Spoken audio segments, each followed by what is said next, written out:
Andeha hijery ny Genesis toko voalohany isika. Ho vakiako manomboka amin'ny andininy voalohany. Tany am-piandohan'Andriamanitra dia nahary ireo lanitra sy ny tany. Ny tany dia tsy nisy endrika sady foana, ary aizana nanjaka tambonin'ny lalina. Ary ny fanahin'Andriamanitra nanomba teny ambonin'ny rano. Ary hoy Andriamanitra, aoka hisy hazavana, dia nisy hazavana. Ary hitan'Andriamanitra fa tsara ny hazavana, ka nampisarahan'Andriamanitra ny hazavana sy ny aizina. Nantsoin'Andriamanitra hoe andro ny hazavana, ary ny aizana kosa nantsony hoe alina. Dia nisy hariva, ary nisy maraina, andro voalohany izany.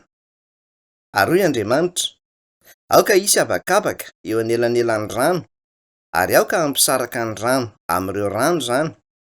Koa izany no nanaovan'Andriamanitra ny habakabaka, ka nampisaraka ny rano izay ambanin'ny habakabaka tamin'ny rano izay ambonin'ny habakabaka, dia nisy izany. Ary nantsoin'Andriamanitra hoe lanitra ny habakabaka, dia nisy hariva, ary nisy maraina, andro faharoa izany. Ary hoy Andriamanitra, aoka hiangona ny rano eny ambanin'ireo lanitra ho eo amin'ny fitoerana iray, ary aoka hisy eo ny tany maina, dia nisy izany. Ary nantsoin'Andriamanitra hoe tany ny tany maina, ary ny rano miangona kosa nantsony hoe ranomasina. Ary hitan'Andriamanitra fa tsara izany. Tamin'ny farany teo isika dia nandinika resaka isan-karazany miompana amin'ny lohateny hoe marina ny Baiboly. Ary noresahako tamin'izany ny fomba ilazan'ny Baiboly fa Andriamanitra no namorona izao tontolo izao. Betsaka ny olona manaiky fa Andriamanitra no namorona izao tontolo izao. Saingy tsy tena azon'izy ireo ny tian'ny Baiboly ambara, rehefa milaza izy io fa tamin'ny alalan'ny teniny no namoronan'Andriamanitra izao tontolo izao. Amin'ny alalan'ny fitantarana ny famoronana nefa no ahitantsika fa tena siantifika tokoa ny Baiboly, ary hita ao amin'ny Baiboly ireo lalàna voajanahary miatra amin'ny zavatra rehetra. Eto amin'ny andinin'ny faharoa dia voalaza hoe ny tany dia tsy nisy endrika sady foana, ary aizana nanjaka tambonin'ny lalina, ary ny fanahin'Andriamanitra nanomba teny ambonin'ny rano. Noresahintsika io andinina io tamin'ny farany teo. Namorona izao tontolo izao Andriamanitra, ary izao matetika no eritreretin'ny olona. Namorona zavatra rehetra eto amin'izao tontolo izao tao anatin'ny henandro Andriamanitra, dia nitsahatra izy avy eo tamin'ny andro fahafito. Izay matetika no eritreretin'ny olona. Misy tsy fifankahazoana kely anefa eto. Ny tsy fifankahazoan-kevitra dia mitoetra ao amin'ny fiheveran'izy ireo momba ireo andro enina ireo ho resaka famoronana tsotra fotsiny. Nefa ireo enin'andro namoronan'ireo dia dingana iray nandaminana ny zavatra rehetra izay efa niforonina ifotony talohan'izay. Tamin'ny voalohany, ny tany dia voahodidin'ny soson-drahona. Zavatra toy izao. Tao anatiny dia nisy bolan-dranom-bolkano mangotraka, ary ny hafanan'izany dia nahatonga eton-drano hiakatra ka nodidina tanteraka ny tany. Tsy tafiditra ao anatin'ny enin'andro namoronana io dingana io. Nanomboka teo amin'io dingana io ny zotry ny famoronana no nandalo dingana enina mandra-pahavitany. Ao amin'io toko sy andininy izay efa nivakiantsika androany io, manomboka amin'ny andinin'ny fahatelo ka hatramin'ny andinin'ny fahadimy, no ahitantsika ny andro voalohany. Manomboka amin'ny andinin'ny fahaenina ka hatramin'ny fahavalo, no ahitantsika ny andro faharoa. Ary manomboka amin'ny andinin'ny fahasivy ka hatramin'ny andinin'ny fahatelo ambin'ny folo, no ahitantsika ny andro fahatelo. Iresaka momba ireo telo andro ireo fotsiny dia avy eo iroso amin'ny zavatra hafa. Ao amin'ny andinin'ny fahatelo dia voalaza hoe, ary hoy Andriamanitra, aoka hisy hazavana, dia nisy hazavana. Ary hitan'Andriamanitra fa tsara ny hazavana, ka nampisarahan'Andriamanitra ny hazavana sy ny aizina. Nantsoin'Andriamanitra hoe andro ny hazavana, ary ny aizina kosa nantsony hoe alina. Dia nisy hariva, ary nisy maraina, andro voalohany izany. Matetika rehefa mamaky io tantaran'ny andro voalohany io ny olona, dia mihevitra fa tamin'io andro io no namoronan'Andriamanitra ny masoandro, satria lazainy eo ny hoe hazavana, ary ny hazavana eto an-tany ankehitriny dia hazavana avy amin'ny masoandro. Mora noho izany ny mihevitra fa tamin'io fotoana io no namoronan'Andriamanitra ny masoandro. Tsy midika anefa izany hoe tamin'io fotoana io namorona an'Andriamanitra ny masoandro. Voalaza hoe ary hoy Andriamanitra, aoka hisy hazavana. Araka ny nazavaiko tamin'ny farany dia efa teo ny masoandro, fa taty aoriana vao niforonina ny tany. Koa inona ary ny hazavana eto? Raha mieritreritra ny tany sy ny fifandraisany amin'ny masoandro isika, milaza amin'ny Baiboly fa nisarahin'Andriamanitra ny hazavana sy ny aizina. Raha nanasaraka ny hazavana sy ny aizina toy izao izy, aty amin'ny ilany izay amirapiratany masoandro aty dia mazava ny andro eto ambonin'ny tany, raha toy izao ny fisarahana. Aty amin'ny lafiny ilany aty dia atoandro be nanahary ny andro, dia misy hariva ary misy maraina. Fa amin'ny lafiny ilany tany kosa dia alina ny andro. Nampisarahan'Andriamanitra izany ny hazavana sy ny aizina. Nantsoin'Andriamanitra hoe andro ny hazavana, ary ny aizana kosa nantsoina hoe alina. Izay no lazain'ny Baiboly. Nisy hariva. Ny hariva foana no resahan'ny Baiboly voalohany, ary nisy ny maraina. Nisy ny andro sy ny alina, ary ny hariva sy ny maraina. Koa inona ary nataon'Andriamanitra tamin'ny andro voalohany? Nisy ny tany tamin'ny endriny voalohany, ary ny andro sy ny alina, ary ny hariva sy ny maraina dia nandrafitra ny andro voalohany. Izay no tiany ho lazaina. Raha jerenareo eto dia voalaza hoe ary hoy Andriamanitra, aoka hisy hazavana, dia nisy hazavana. Ary hitan'Andriamanitra fa tsara ny hazavana, ka nampisarahan'Andriamanitra ny hazavana sy ny aizina.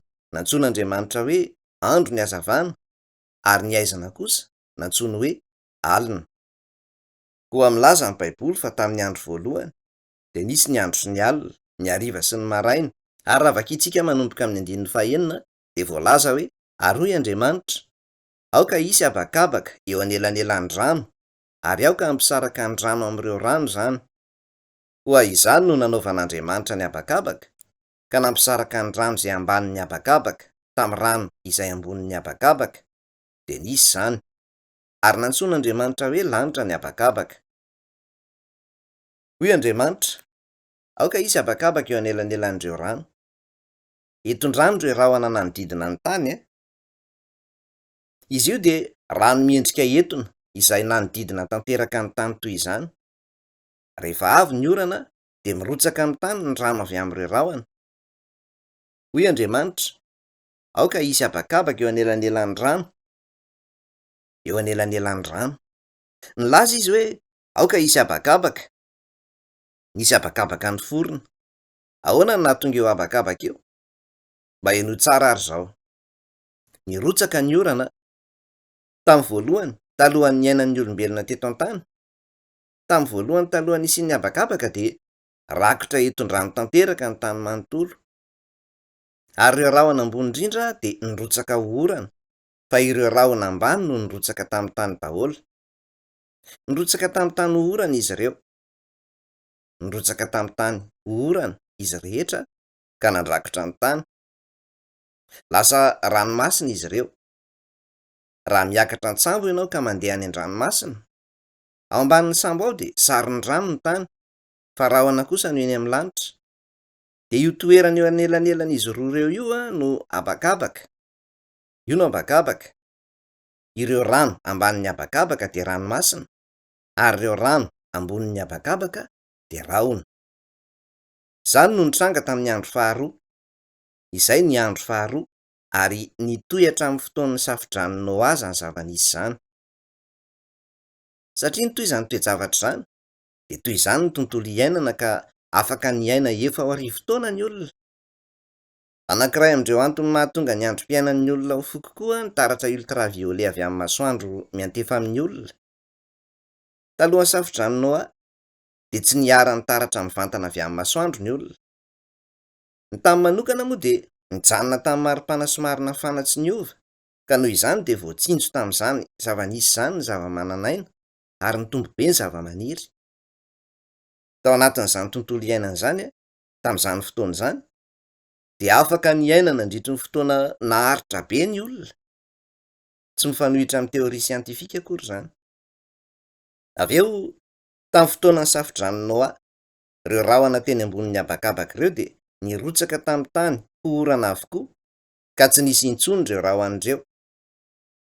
Rehefa tsy teo intsony ireo rahoan'ireo, dia nantefa mivantana tamin'ny olombelona ireo taratra avy amin'ny masoandro, dia nanomboka niena tampoka ny halavan'ny androm-piainan'ny olona ka 70 na 80 taona monja sisa iainan'ny olona. Koa tamin'ny tany tao amin'izany zava-misy izany, tsy nisy tany maina tamin'ny voalohany a, tsy nisy tany maina fa rakotry ny rano tanteraka ny tany, tsy nisy tany maina, tsy nisy na inona na inona afa-tsy rano, tsy tazana ny tany. Avy eo tamin'ny andro fahatelo dia niseho ny tany maina. Andininy fahasivy e. Ary hoy Andriamanitra, aoka hiangona ny rano eny ambanin'ireo lanitra ho eo amin'ny fitoerana iray, ary aoka hiseho ny tany maina, dia nisy izany. Ary nantsoin'Andriamanitra hoe tany ny tany maina, ary ny rano miangona kosa nantsoiny hoe ranomasina. Inona ary no nitranga? Nangotraka tao anaty tany tao ny ranoka volkano, ary nipoaka niakatra avy amin'ny sosin-drano izany ranoka volkano mangotraka izany.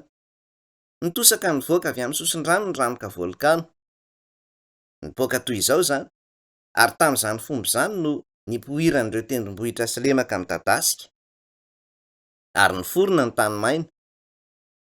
Voalaza mazava tsara izany eto, sa tsy izany?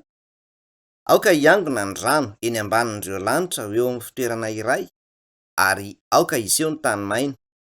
Aoka hiseho ny tany maina. Ny tany maina dia ny tany. Nasain'Andriamanitra niakatra avy tao anaty rano ny tany, dia niakatra avy eo amin'ny rano ny tany maina. Resahina koa izany ao amin'ny andiny teny iray ao amin'ny petera 2:7. Izany no fomba namoronana ny tany izay honenantsika ankehitriny, ary nisian'ny tany maina. Misy olana anefa izao a, misy zavatra atao hoe sosina ozona izay manakana ny taratra ultraviolet avy amin'ny masoandro. Mihasimba tsikelikely anefa io sosina ozona io. Raha potika izy io ka mitaratra mivantana amin'ny tany ny tara-masoandro, dia mety ho faty ny zava-manan'aina rehetra eto an-tany. Mety ho faty daholo ny olona, ny biby, ny zava-maniry, zavatra reko fony atany Etazonia izany. Nandre tatitra fa ny tombobe ny isan'ny voanio mamiadan'ny hoditra noho ny fitombon'ny lavaka eo amin'ny sosina ozona. Koa na izay zava-misy iray izay fotsiny aza ny jerena, dia mazava fa tsy haharitra mandrakizay ny tany. Efa nolazaiko koa izao tamin'ny farany hoe ankehitriny ny tany dia sempotra mafy fa efa manakaiky ny fiafarany. Mihetsika be ny ranoka volkano ao ambanin'ny tany ao ka mipoaka ety ambonin'ny tany. Matetika ny horohorontany sy fipoahana volkano. Izany ny zava-misy eto an-tany amin'izao fotoana izao. Koa araka ny nolazaiko tamin'ny farany fanazavana farany nataoko, dia azoko antoka fa tsy hitohy mandrakizay ny tantaran'ny fiainan'ny olombelona eto amin'ity tany ity. Ny tiako ambara dia ny hoe ampahany fotsiny amin'ny fizotry ny famoronana ilay tontolo mandrakizay ity tany ity. Andesika izao hijery toko sy andininy iray hafa ao amin'ny Baiboly. Joba 7:30. Joba no boky alohan'ny bokin'ny Salamo ao amin'ny testamenta taloha izany. Joba 7:30 andininy 4 sy 5. Taiza ary ianao fony hananorina fototry ny tany? Ambarao ahy raha manam-pahalalana ianao. Iza ary no nametra izay ho refiny? Azo antoka tokoa fa fantatrao. Ary iza no nanenjana ny tsipika teo aminy? Jereo izay lazain'ny Baiboly eto. Matetika ny olona no mihevitra ny Baiboly ho boky momba moraly, boky nantokom-pivavahana izay mampianatra fitsipipitondran-tena sy moraly, ka feno hevitra ny volavolaina mialoto izany ny sain'izy ireo. Tsy misy ifandraisany amin'ny moraly anefa ireo teny vao nivakiantsika teo ireo. Voalaza eto hoe fony nanorina ireo fototry ny tany. Lazaina eo fa ny fototry ny tany dia natao mba ho mafy orina. Tamin'ny voalohany fony mbola netona ny rehetra ny tany, dia nilentika nankao amin'ny ivon'ireo singa mavesatra indrindra ary nijanona tao, ka ny orina ny fototra ao anivon'ny tany ary natao tamin'ny akora tena mafy tokoa, ka na afo aza tsy ampy empo izany. Raha tsy naorina tamin'ny fomba toy izany ny fototry ny tany, dia tsy ho afaka ny toetra amin'izao maha-izy azy izao. Jereo ary izay voalaza eo amin'io toko sy andininy eto io ao amin'ny Baiboly, dia manontany Andriamanitra hoe taiza ary ianao fony hananorina ireo fototry ny tany? ireo fototry ny tany. Zay no lazainy sa tsy zany? Ny baiboly dia mazava ho azy fa misy ny resaka momba ny moraly sy ny etika arak'izay mety antenainao. Nefa raha mieritreritra ianao fa izay ihany no ao amin'ny baiboly, raha heverinao fa boky moraly ara-pivavahana fotsiny izy io, de mila mieritreritra indray ianao. Raha izany, inona ary ny baiboly? Misy siansa ao, misy tantara, ary misy literatiora. Mirakitra faminaniana sy resaka momba ny tantaran'ny zanak'olombelona manontolo koa izy io. Miresaka momba ny famoronana izao tontolo izao izy.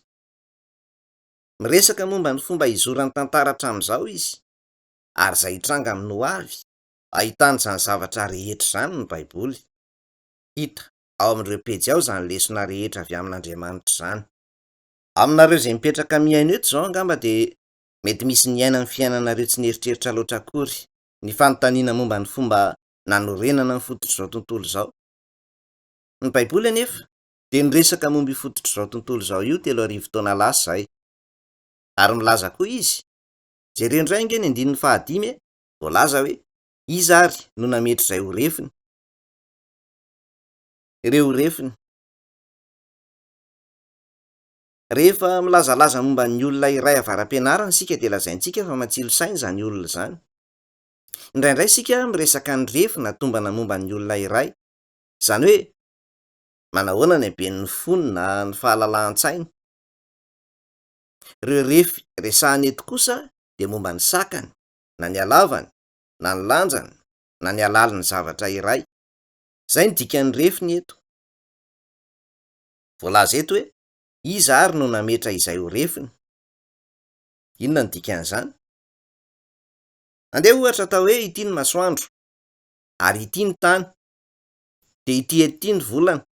Raha ny refiny eto ny resahana, raha manorotra tsipika mahitsy avy amin'ny masoandro mankaty amin'ny tany ianao, de eo amin'ny 500 tapitrisa kilometatra eo ny elanelany. 500 tapitrisa kilometatra ny halaviran'ny tany amin'ny masoandro, amin'ny fihodinany amin'ny masoandro. Inona nefa ny mety ho nitranga raha tsy nisy namorona araky ny drafitra iray zany fa kisendrasendra fotsiny no nisiny? Andeha atao hoe kisendrasendra ny nisehon'izany, ka lasa any amin'ny halavirana lavitra de lavitra kokoa any no ihodinany tany amin'ny masoandro. De tsy ho afaka hiaina eto amin'ity tany ity ny olombelona raha izany. Hanjary ho bolan-dranomandry tanteraka mantsy ny tany, de tsy hisy na iza afaka hiaina eto. Ary koa, raha akaiky kokoa ny masoandro ny lalam-pihodinan'ny tany, sahala amin'ny an'ny planète Mercure izay akaiky indrindra ny masoandro, de ho lasa bolan'afo ny tany, ka tsy hisy na iza koa afaka hiaina eto. Raha ny planète Mercure de miadana ny fihodinany amin'ny tehezany, ka maharitra be kokoa ny fotoana itopin'ny lafiny iray avy manatrika ny masoandro. Ny rivotra mafana de mitsoka mankany amin'ny toerana mangatsiaka. Mitsoka mankany amin'ny toerana mangatsiaka ny rivotra mafana. Amin'ny ririnina, ny antony mahatonga ny karazana andro hiforona amin'ny varavarankely de ny hamandona ao anaty efitrano mifindra mankany amin'ny hatsiaka any ivelany saingy sakana ny fitaratra.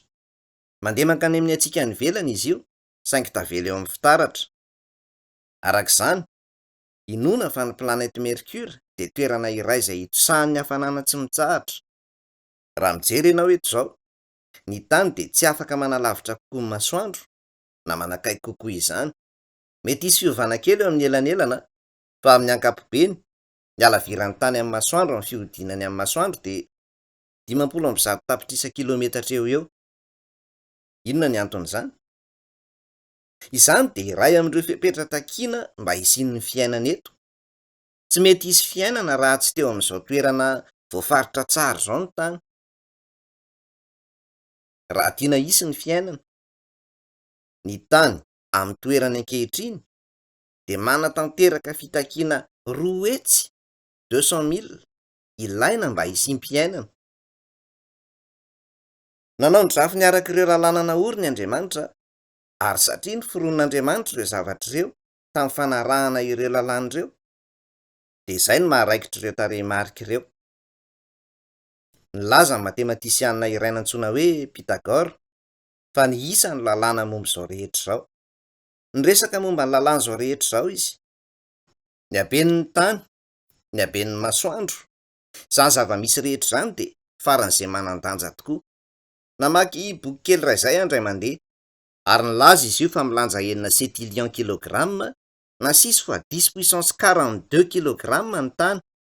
Tsy haiko hoe ahoana marina ny fomba nandanjana izy ireo ny tany ka nahazoan'izy ireo io is io.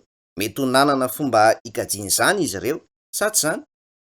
Raha tsy nilanja enina centilion kilograma ny tany fa 1 trillion kilograma na 100 fois 10 puissance 18 kilograma de tsy ho nisy olona afaka nonina teto. Tsy misy fomba hahafahantsika miaina eto an-tany raha hafa amin'izao ny lanjany. Noho ireo zavatra tahaka ny gravité na ny hery misintony tany ohatra. Ny vatana ara-nofo ananantsika ankehitriny, ny vatana izay ananantsika tsirairay avy, de mifanaraka tanteraka amin'ireo zavatra ireo, toy ny haben'ny tany, ny hery misintony tany, ary ny lanjan'ny tany. Raha tsy nahomby kely fotsiny fandrindran'izany de tsy ho afaka hiaina eto an-tany amin'ny vatana izay ananantsika ankehitriny sika. Ka ny fanontaniana de ny hoe iza ny namolavola sy namoron'ireo zavatra rehetr'ireo amin'ny antsipiriany fatratra toy izany? Jereo ty izao. Ny tany de mitondra ny volana miaraka amin'ny eny rehefa mihodidina amin'ny masoandro. Ity mihitsy anefa ny volana, sa tsy zany? Tena akaiky tokoa ny tany ny volana. Tamin'ny Jolay 27,700 moa ny sambany nandehanan'ny olona teny amin'ny volana ary niverenana avy eo. Ny halavirany de 7 alina sy 3 kilometatra eo eo. 7 alina sy 3 kilometatra. Nahoana nefa ny volana no mihodina manodidina ny tany amin'ny halavirana 7 alina sy 3 kilometatra? Zava-dehibe mihitsy zany. Noho ny anjara asan'ny volana. Andeha atao hoe ranomasim-bety. Ranomasim-bety ary misy ny marée haute na fiakaran'ny ranomasina sy ny marée basse na fisintonan'ny ranomasina. Sa tsy zany? Ny rano amin'ny ranomasim-be de sintoniny hery misintona hiakatra. Mety hisondrotra 10 metatra eo eo ny ahavon'ny rano, nefa mihena indray avy eo. Koa any amorontsiraka, ny rano de misintona rehefa marée basse, fa miverina mitosaka indray izy amin'ny marée haute. Angamba ianao mety ho tsy tena mahalala hoe inona ny anjara asan'izany rehetra izany, satria tsy mahatsapa ny vantan'izany ianao. Izany rafitra izany manontolo anefa no mandrindra ireo fizaran-taona sy ny toetrandro eto an-tany. Raha tsy izany de ho sarotra ho an'ny olona ny hiaina eto an-tany. Tena sarobidy tokoa izany ny volana ary ankinan'ny fisiantsika mihitsy. Tsy midika akory izany hoe lazaiko aminao fa tokony handeha hivavaka amin'ny volana ianao na hisaotra ny volana. Jereo ary izay voalaza eto hoe iza ny namaritra ireo refireo, ny halavirana, ny habe ary ny antsipiriany hafa toy izany? Andriamanitra no miteny eto Andeha ho vakiantsika indray izany. Toko 7:30 Avy eo Jehova namaly an'i Joba teo ivelan'ny tafiotra ary nanao hoe, iza moa zany izay mpanome hevitra maizina izany amin'ireo teny tsy misy fahalalana? Zaho ary de homany tahaka ny lehilahy no tenanao, fa anontany anao ka tsy maintsy mamaly ahy ianao. Ny testamenta taloha de mampiasa ny fitenenana hoe ny tompo, ary amin'ny dikanteny sasany kosa ny hoe Jehova. Midika izany hoe Andriamanitra, ka Andriamanitra zany no niteny teto. Iza no nanorina ireo fototry ny tany? Iza no nametra izay ho refiny? Ny halavirany, ny lanjany ary ny sakany, iza no nametra ireo zavatra ireo? Andriamanitra no nametra ireo zavatra ireo. Ary tsy izay ihany, misy zavatra tena mahaliana eto. Andeha atao hoe ity ny masoandro. Mihodina manodidina amin'ny masoandro ny tany, nefa raha jerenao ny fomba hanaovan'izany rehefa eto amin'ity lafiny ity izy de toy izao, ary rehefa eto amin'ity lafiny ity de toy izao ny fijery azy. Rehefa mihodina manodidina toy izao izy. Andeha atao hoe ity ny équateur na renimpehitany, ny renimpehitany. Raha mijery ny tany tahaka izao sika, raha afaka mijery ny tany lavitra tahaka izao ianao de ho hitanao fa mitongilana tahaka izao izy. Mitongilana amin'ny zoro 13.5 eo eo izy. Tena mahatalanjona tokoa zany. Raha tsy mitongilana tahaka izao izy mantsy de tsy hisy ho velona eto amin'ity tany ity na iray aza. Nahoana ary? Rehefa eto ambony eto ny tany de fahavaratra ny any amin'ny ilabola'ny tany atsimo. Avy eo de manohy ny fihodinana izy, ary rehefa tonga eto amin'ity lafiny ity de fa avaratra ny any amin'ny ilabolan-tany avaratra.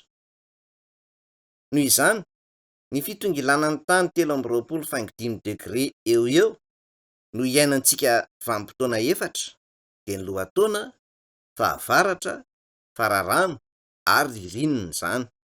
Alao sary an-tsaina izao hoe tiany tany.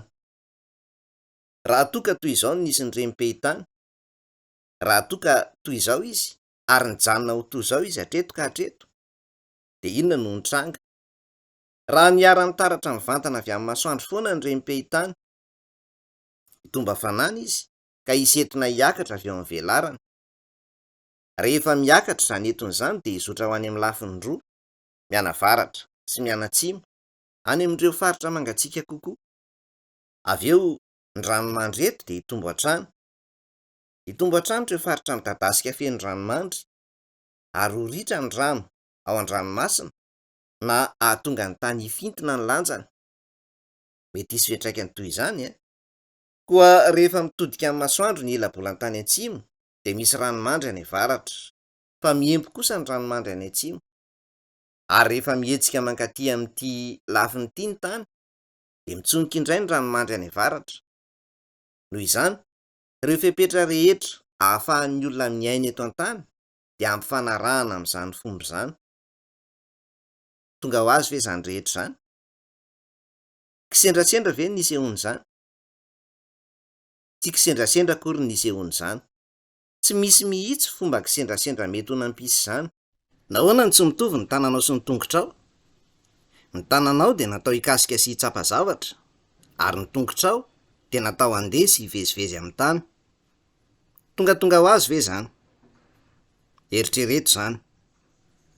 Na mieritreritra fotsiny amin'ny ankapobeny momba ny vatan'olombelona sy ny tontolo voajanahary azy ianao, de tsy azontsika lavina fa ny fironon'Andriamanitra ireo zavatra rehetra ireo. Nanorina ireo lalàna izy, ary namorona ny zavatra rehetra araka ireo lalàna ireo. Raha nandritra ny fiainanao hatramin'izao, ianao de nieritreritra foana fa tsy misy Andriamanitra. Raha nanda azy tao am-ponao tao ianao, de mila miala tsiny amin'Andriamanitra. Andriamanitra ny mpamorona lehibe izay nahary ny zavatra rehetra any amin'ireo lanitra sy ety an-tany, ary izy ny loharanon'ny fahamarinana rehetra. Nefa moa ve ianao ny aina ny fiainanao tsy ny raharahan'Andriamanitra izay loharanon'ny fahamarinana rehetra? Tsy fahotana tsotra fotsiny izany Nilaza nefa tamin'ny farany fa nanana fikasana tao an-tsainy tao Andriamanitra rehefa namorona ireo lanitra sy ny tany. Ity tsipika ity de maneho ny tontolo iainantsika amin'izao fotoana izao. Misy koa nefa ny ho avy mandrakizay, izao tontolo izao mandrakizay, ary ity kosa ny lasa hatrizay. Karazana tontolo manao ahoana moa io tontolo mandrakizay io? Tontolon'ny fitiavana mandrakizay io. Noho izany, Andriamanitra de namorona ny zavatra rehetra noho ny amin'ny olombelona, mba hitazonana ny tany amin'ny toerany eo amin'izao tontolo rehetra midadasika be zao, de ilaina ny masoandro. Ary toy izany koa ireo kintana hafa, ilaina izao tontolo rehetra izao, ary toy izany koa ny voalakite. Ilaina izany zavatra rehetra izany. Tao anatin'izao tontolo rehetra midadasika be zao, Andriamanitra de nanomana fototra iray ahafahan'ny fiainana hisy aloha, ary tao no namoronany ny olona araka ny endrik'Andriamanitra. Nahoana nanao izany izy? Mila namana na partenaire ny fitiavana. Ilaina ny namana amin'ny fitiavana. Mila atosaka amin'ny zavatra iray ny fitiavana. Mahafaly kokoa ny manome fitiavana noho ny mandray fitiavana. Rehefa mifankatia ny lehilahy iray sy ny vehivavy iray, raha mitarain'ilay vehivavy hoe tsy maneho fitiavana aminy mihitsy ny vadiny, de tena midika izany fa tia ny vadiny izy. Raha afaka manome fitiavana ho an'ny olona iray hafa ianao, de tokony itianao koa le olona tianao mba hahasambatra anao. Tonga ny hafaliana rehefa afaka manome fitiavana ianao. Tireo zanany ireo ray aman-dreny sa tsy izany? Kanefa ny zanaka tsy mahalala izany fitiavany ray aman-drenin'izy ireo izany. Na izany aza, tia be tokoa ireo zanany ireo ray aman-dreny, ka miasa mafy ho an'ireo zanany, ary manao izay azony atao azy ireo. Manova ny tantin-janany ray aman-dreny, ary na mikakaza ny zanany de mitsiky ihany izy ireo sady manoroka le zanany, Amin'izany fotoana izany izy ireo dia mahatsiaro ho afa-po tanteraka ihany ao am-pon'izy ireo ao. Ny olona mampalahelo ory indrindra eto amin'izao tontolo izao dia ny olona izay tsy mba manana na iza ho tiavina. Kanefa nahoana Andriamanitra no namorona ny olona? Satria Andriamanitra manana fitiavana feno tanteraka. Noho izany dia nila mpandray fitiavana azony anatusahana izany fitiavana izany araka izay mahafa-po azy izy. Izany no antony nanaovan'Andriamanitra ny olona hitovy endrika aminy. Tamin'ny farany teo isika dia namaky ny Apokalipsy 1:20, nanomboka tamin'ny 1:1, ary andeha ho vakiantsika indray izany. 1:20, ary nahita lanitra vaovao sy tany vaovao aho, fa efa lasa ny lanitra voalohany sy ny tany voalohany, ary tsy nisy ranomasina intsony koa. Avy eo izaho, Jaona, dia nahita ny tanàna masina, dia Jerosalema vaovao, nidina avy any an-danitra tamin'Andriamanitra, voahomana tahaka ny ampakarina efa miaingo iaona amin'ny vadiny. Jereo izay voalaza eto, lanitra vaovao sy tany vaovao. Lanitra vaovao sy tany vaovao. Eto izany. Ito hatrany ny tantara manaraka izao zotrany ankehitriny izao. Ary avy eo dia hisy lanitra vaovao sy tany vaovao. Voalaza eto, fa izany dia ho voahomana tahaka ny ampakarina efa miaingo iaona amin'ny vadiny. Izany hoe ho fonena ny fitiavana tonga lafatra izy io. Fonena ny fitiavana tonga lafatra. Jereo izao ny 9. Dia nahareo feo mafy avy tany an-danitra ny teny hoe, indro ny taberna kelin'Andriamanitra, io ny fonenan'Andriamanitra, dia eo amin'ny olona, ary izy hitoetra eo amin'izy ireo ary ireo olona. Andriamanitra mihitsy no hitoetra eo amin'izy ireo, ka ho Andriamanitra izy ireo. Ary Andriamanitra hamafany ranomaso rehetra amin'ny mason'izy ireo. Tsy hisy fahafatesana intsony. Na alahelo, tsy hisy intsony ny alahelo. Na tomany, tsy hisy intsony tomany noho ny fahafatesan'ny olona. Tsy hisy fanaintainana intsony fa efa lasa ireo zavatra taloha. Jereo izay voalaza eo. Miresaka tontolon'ny fitiavana tonga lafatra izay arahan'Andriamanitra sy ny olombelona monina io.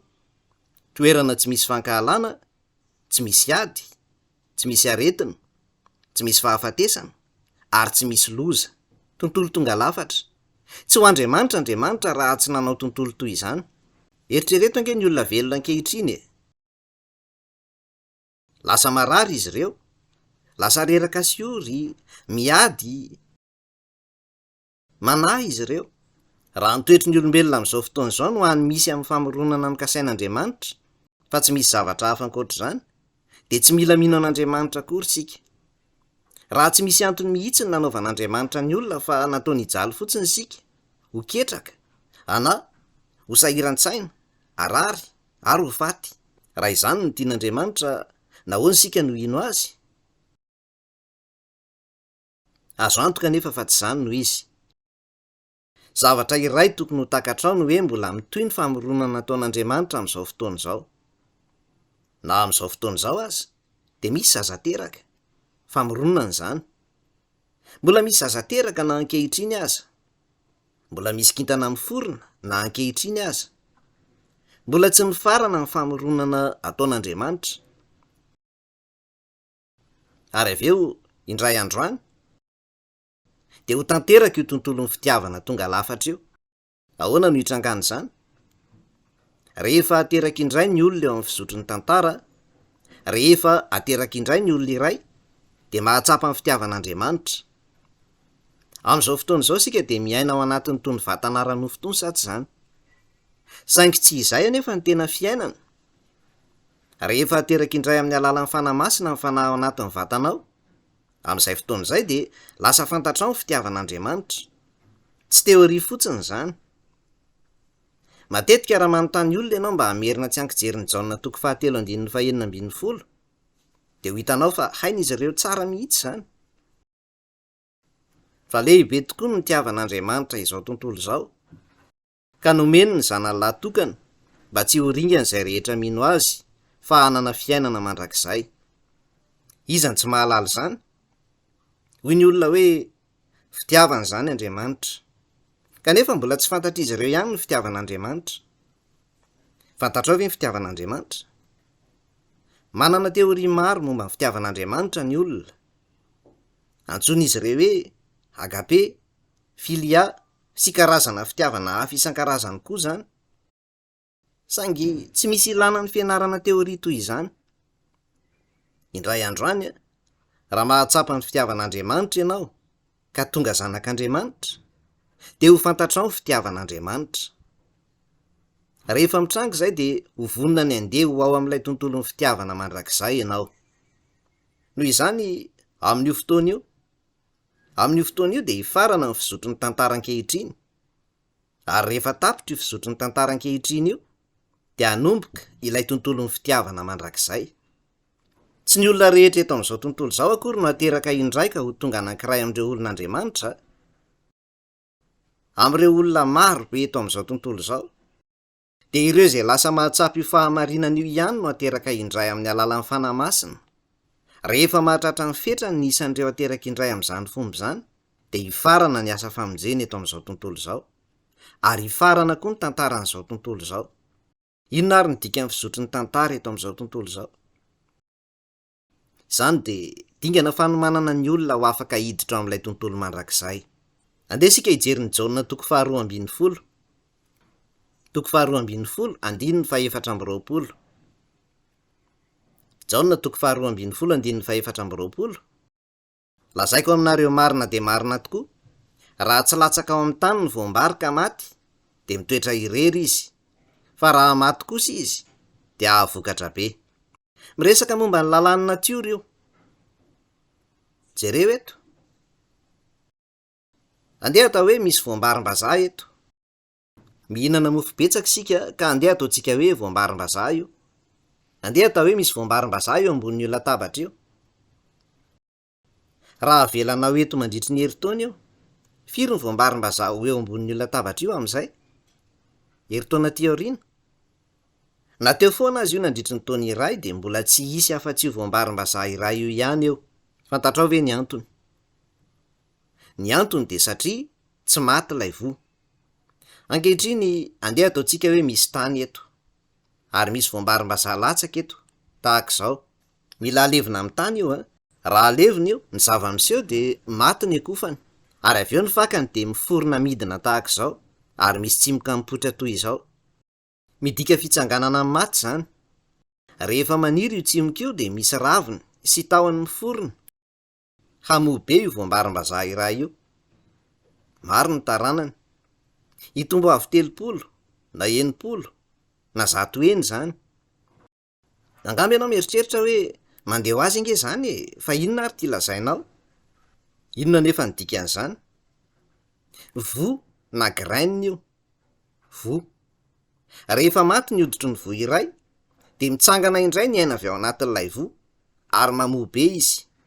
Izay ny dikan'izany. Nahoana Jesosy no niresaka momba izany? Jereo eto. Teo amin'ny tantaran'ny zanak'olombelona, ampiasaintsika ity azo fijaliana ity hanehoanan'i Jesosy. Nahoana moa Jesosy no tonga teto amin'izao tontolo izao? Zanak'Andriamanitra Jesosy. Jesosy no anaran'ny zanak'Andriamanitra. Tonga tamin'ny mahavoa azy Jesosy. Voa. I Jesosy ny voa. Noho izany dia maty teo amin'ny hazo fijaliana Jesosy, ary avy eo dia nitsangana tamin'ny maty izy. Izany no fahamarinana. Koa noho izany, amin'ny alalan'io zanaka tokana io, dia Jesosy izany no ahaterahany zanaka marobe eo amin'ny tantaran'ny zanak'olombelona. Ankehitriny, enoy azafady ary. Enoy tsara, inona ny dikan'ny tantaran'ny zanak'olombelona? Izany dia nanirahan'Andriamanitra ny zanany lahatokana, i Jesosy, ho eto amin'izao tontolo izao amin'ny mahavoa azy. Ka ny tantara dia ny fizotry ny fahaterahany zanaka maro hafa amin'ny alalany. Naniraka ny Jesosy zanany lahatokana ho eto amin'izao tontolo izao amin'ny mahavoa azy Andriamanitra. Ary ny tantaran'ny zanak'olombelona dia ny fizotry ny fahaterahany zanaka maro hafa amin'ny alalany. Andeha hitodika amin'ny Baiboly isika. Romanina toko 9. Aorian'ny filazantsarany Jaona ny bokin'ny asan'ny apôstôly, ary aorian'izay ny taratasy ho an'ny Romanina. Romanina toko 9, andininy 7:20. Satria ireo izay fantany mialoha dia nitendreny koa hitovy endrika amin'ny zanany, mba ho lamatoa amin'ireo rahalahy maro izy. jereo izay voalaza eto. Izao no ambara amin'izany. Rehefa tonga teto amin'izao tontolo izao Jesosy, izy no zanaka lahtokana, zanaka lahtokana. Ary io zanaka lahtokana io, rehefa teraka amin'ny fianakaviana iray zanaka lahy iray dia lahtokana ao izy. Raha teraka kosa nefa ny zanaka lahy faharoa dia tsy zanaka lahy tokana intsony izy. Lasa zanaka lahy matoy izy izao. Rehefa teraka izy dia izy no lahtokana. Fa raha vao teraka ny zandriny lahy dia lasa lahy matoy izy. Jereo izay voalaza eto. Mba ho lahy matoy amin'ireo rahalahy maro izy, Jesosy izany. Nahoana Andriamanitra no naniraka an' Jesosy ho eto amin'izao tontolo izao moa? Tamin'ny voalohany dia nirahina ho zanaka lahtokana izy.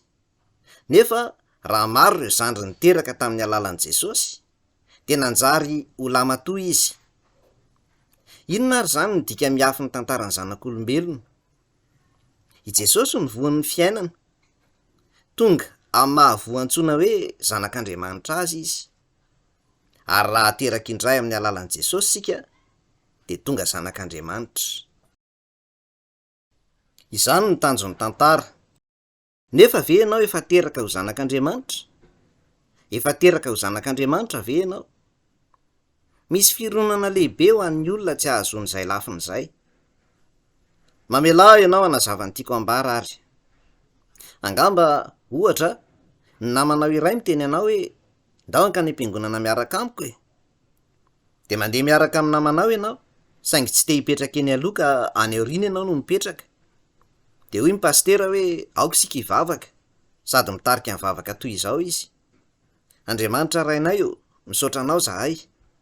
Dia toy izy ny eo ilay vavaka, ary faranany amin'ny teny hoe amin'ny anaran'i Jesosy no nanaovanay izany vavaka izany. Amen.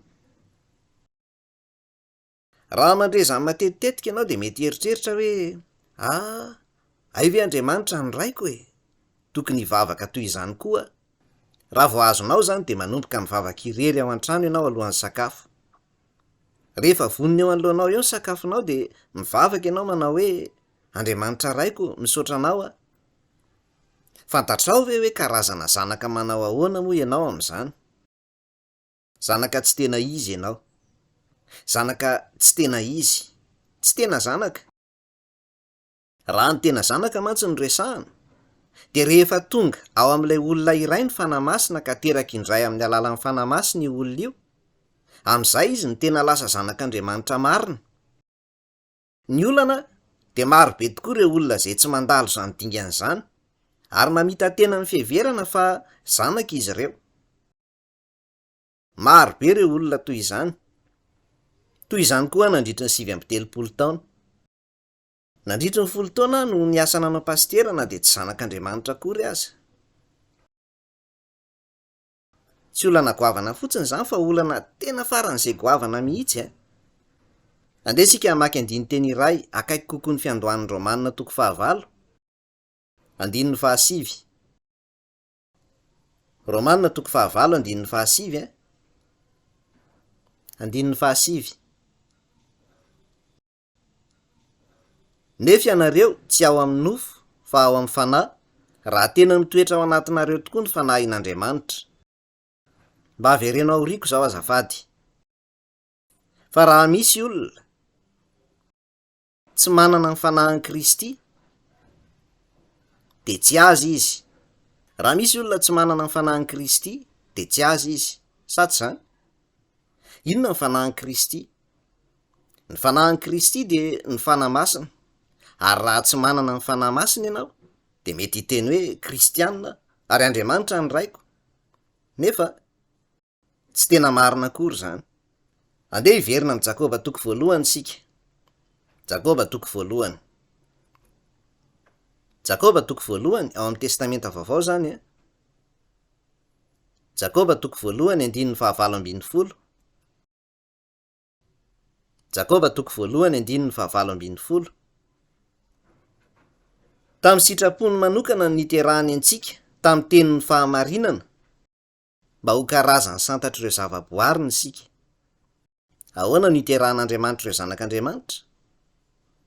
Amin'ny alalan'ny tenin'ny fahamarinana ny fomba hiterahan'Andriamanitra ireo zanak'Andriamanitra.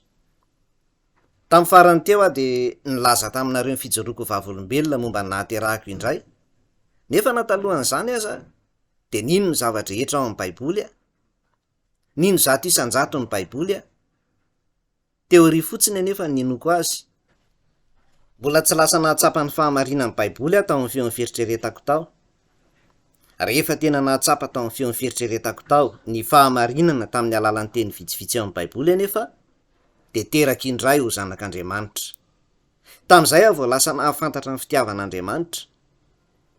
Fony 12 taona dia nodimandry ny reniko, ilay olona tia mihoatra noho ny olon-drehetra, ka nanjary tsy azoko antoka ny dikan'ny fiainana eto amin'izao tontolo izao. Tsapako foana hoe toy nisy lavaka tao am-poko. Nahatsapa toy izany foana. Mbola izany koa no nitrangana tamin'ny zananao ny asan'ny pastera aza. Nandritra izany fotoana izany dia nitebiteby aho tao amin'ny feon'ny fieritreretako tao. Tsapako fa navesatra loatra ny fiainako. Indray andro anefa dia nahatsapa io fahamarinana io ka lasa nahafantatra ny fitiavan'Andriamanitra. Tamin'izay andro izay dia voavato ao am-poko tao ilay embona tsapako foana momba ny reniko. Tamin'izay andro izay dia nanjary nahafantatra ny fitiavan'Andriamanitra izay lehibe kokoa noho ny fitiavana rehetra nomen'ny reniko aho. Teraka eto amin'izao tontolo izao ny olona, ary amin'ny mahazazakely azy dia tiany reniny izy ireo. Rehefa lehibebe kokoa izy ireo dia tiany namany, ary rehefa lehibe izy ireo dia tia lehilahy raha vehivavy izy, ary vehivavy kosa raha lehilahy izy. Rehefa raiki-pity ny olona ka manambady dia mamoa amin'ny endrika zanaka ny fitiavan'izy ireo. Na izany aza nefa dia tsy mahatsapa fahafaham-po tanteraka ny olona. Miareraka ny olona, miova ny fitiavany, izany no mitranga. Misy anefa fitiavana iray tonga lafatra izay avo lenta kokoa noho izany a. Raha lasa tsapanao ny fitiavan'Andriamanitra dia mandrakizay izany. Amin'izay fotoana izay dia hitanao fa mitsimbadika ambony ambany daholo ireo soatoavina nanananao. Ho an'izay no iainan'ny olona eto an-tany. Averenao riako izao azafady a. Ka ho fantatrareo ny marina. Ary ny marina afaka anareo tsy ho andevo. Raha vao tsapanao izay fahamarinana izay dia tonga ao am-ponao sy ao amin'ny feon'ny fieritreretanao ny fahafahana. Tonga ao am-ponao ny fifaliana. Da lanjona tokoa. Inona no nanjo ahy raha ny ainan'ny fiainako manontolo anefa tsy nahafantatra izany fahamarinana izany? Rehefa lasa nahafantatra izay fahamarinana iray izay a, za tsy nanana trano ahy manokana na harena be. Nefa nanontany tena hoe nisy olona ve teto amin'izao tontolo izao sambatra kokoa noho izaho? Niaina tamin'izany eritreritra izany a, ary mbola miaina izany eritreritra izany ankehitriny. Misy ny tantaran'ny zanak'olombelona mba hahitan'ny olona ny fitiavan'Andriamanitra. Izany no mitranga rehefa teraka ho zanak'Andriamanitra ny olona iray. Andriamanitra dia tsy maintsy namorona izay tontolo ny fitiavana tonga lafatra mandrakizay izay, izay tsy misy fahafatesana, na alahelo, na aretina, na anohanana, na ady. Andriamanitra izy ka nila namorona izay tontolo tonga lafatra izay, ary tsy maintsy ataony tonga lafatra koa ny olombelona. Izany no maha-Andriamanitra azy sa tsy izany? Andesika izao hiverina amin'ny Genesis toko voalohany. Genesis toko voalohany. Ho vakiako manomboka amin'ny 7:20. Manomboka amin'ny 7:20. Ary Andriamanitra namorona ny olona tahaka ny endriny, tahaka ny endrik'Andriamanitra no namorona ny azy. Lahy sy vavy no namorona ny azy ireo. Ary nitsodrano azy ireo Andriamanitra, ka hoy Andriamanitra tamin'izy ireo: Maroa fara sy miabetsah, mameno ny tany ka manjaka aminy, manapaha amin'ny hazan-drano ao amin'ny ranomasina sy ny vorona manidina eny amin'ny habakabaka, ary ny biby rehetra izay mihetsiketsika eny ambonin'ny tany. Araka ny hitantsika eo amin'io toko sy andininy io, namorona ny Adama sy Eva Andriamanitra, ary nanome azy ireo zo manokana izy. Nanome azy ireo fahefana izy. Izany hoe nomeny azy ireo ny fahefana ny fehezana izao tontolo izao izay noforonon'Andriamanitra. Nomeny azy ireo ny fahefana anapahana sy anjakana eto an-tany. Izany ny zom-panjakana, zon'ny mpanjaka. Nomeny azy ireo ny zo hitondrana izao tontolo izao. Noho izany, ny olombelona moa dia natao araka ny endrik'Andriamanitra, koa amin'ny mahasolo tenan'Andriamanitra azy de nomena zo anapahany eo amin'izao tontolo izay ny fironon'Andriamanitra zao izy.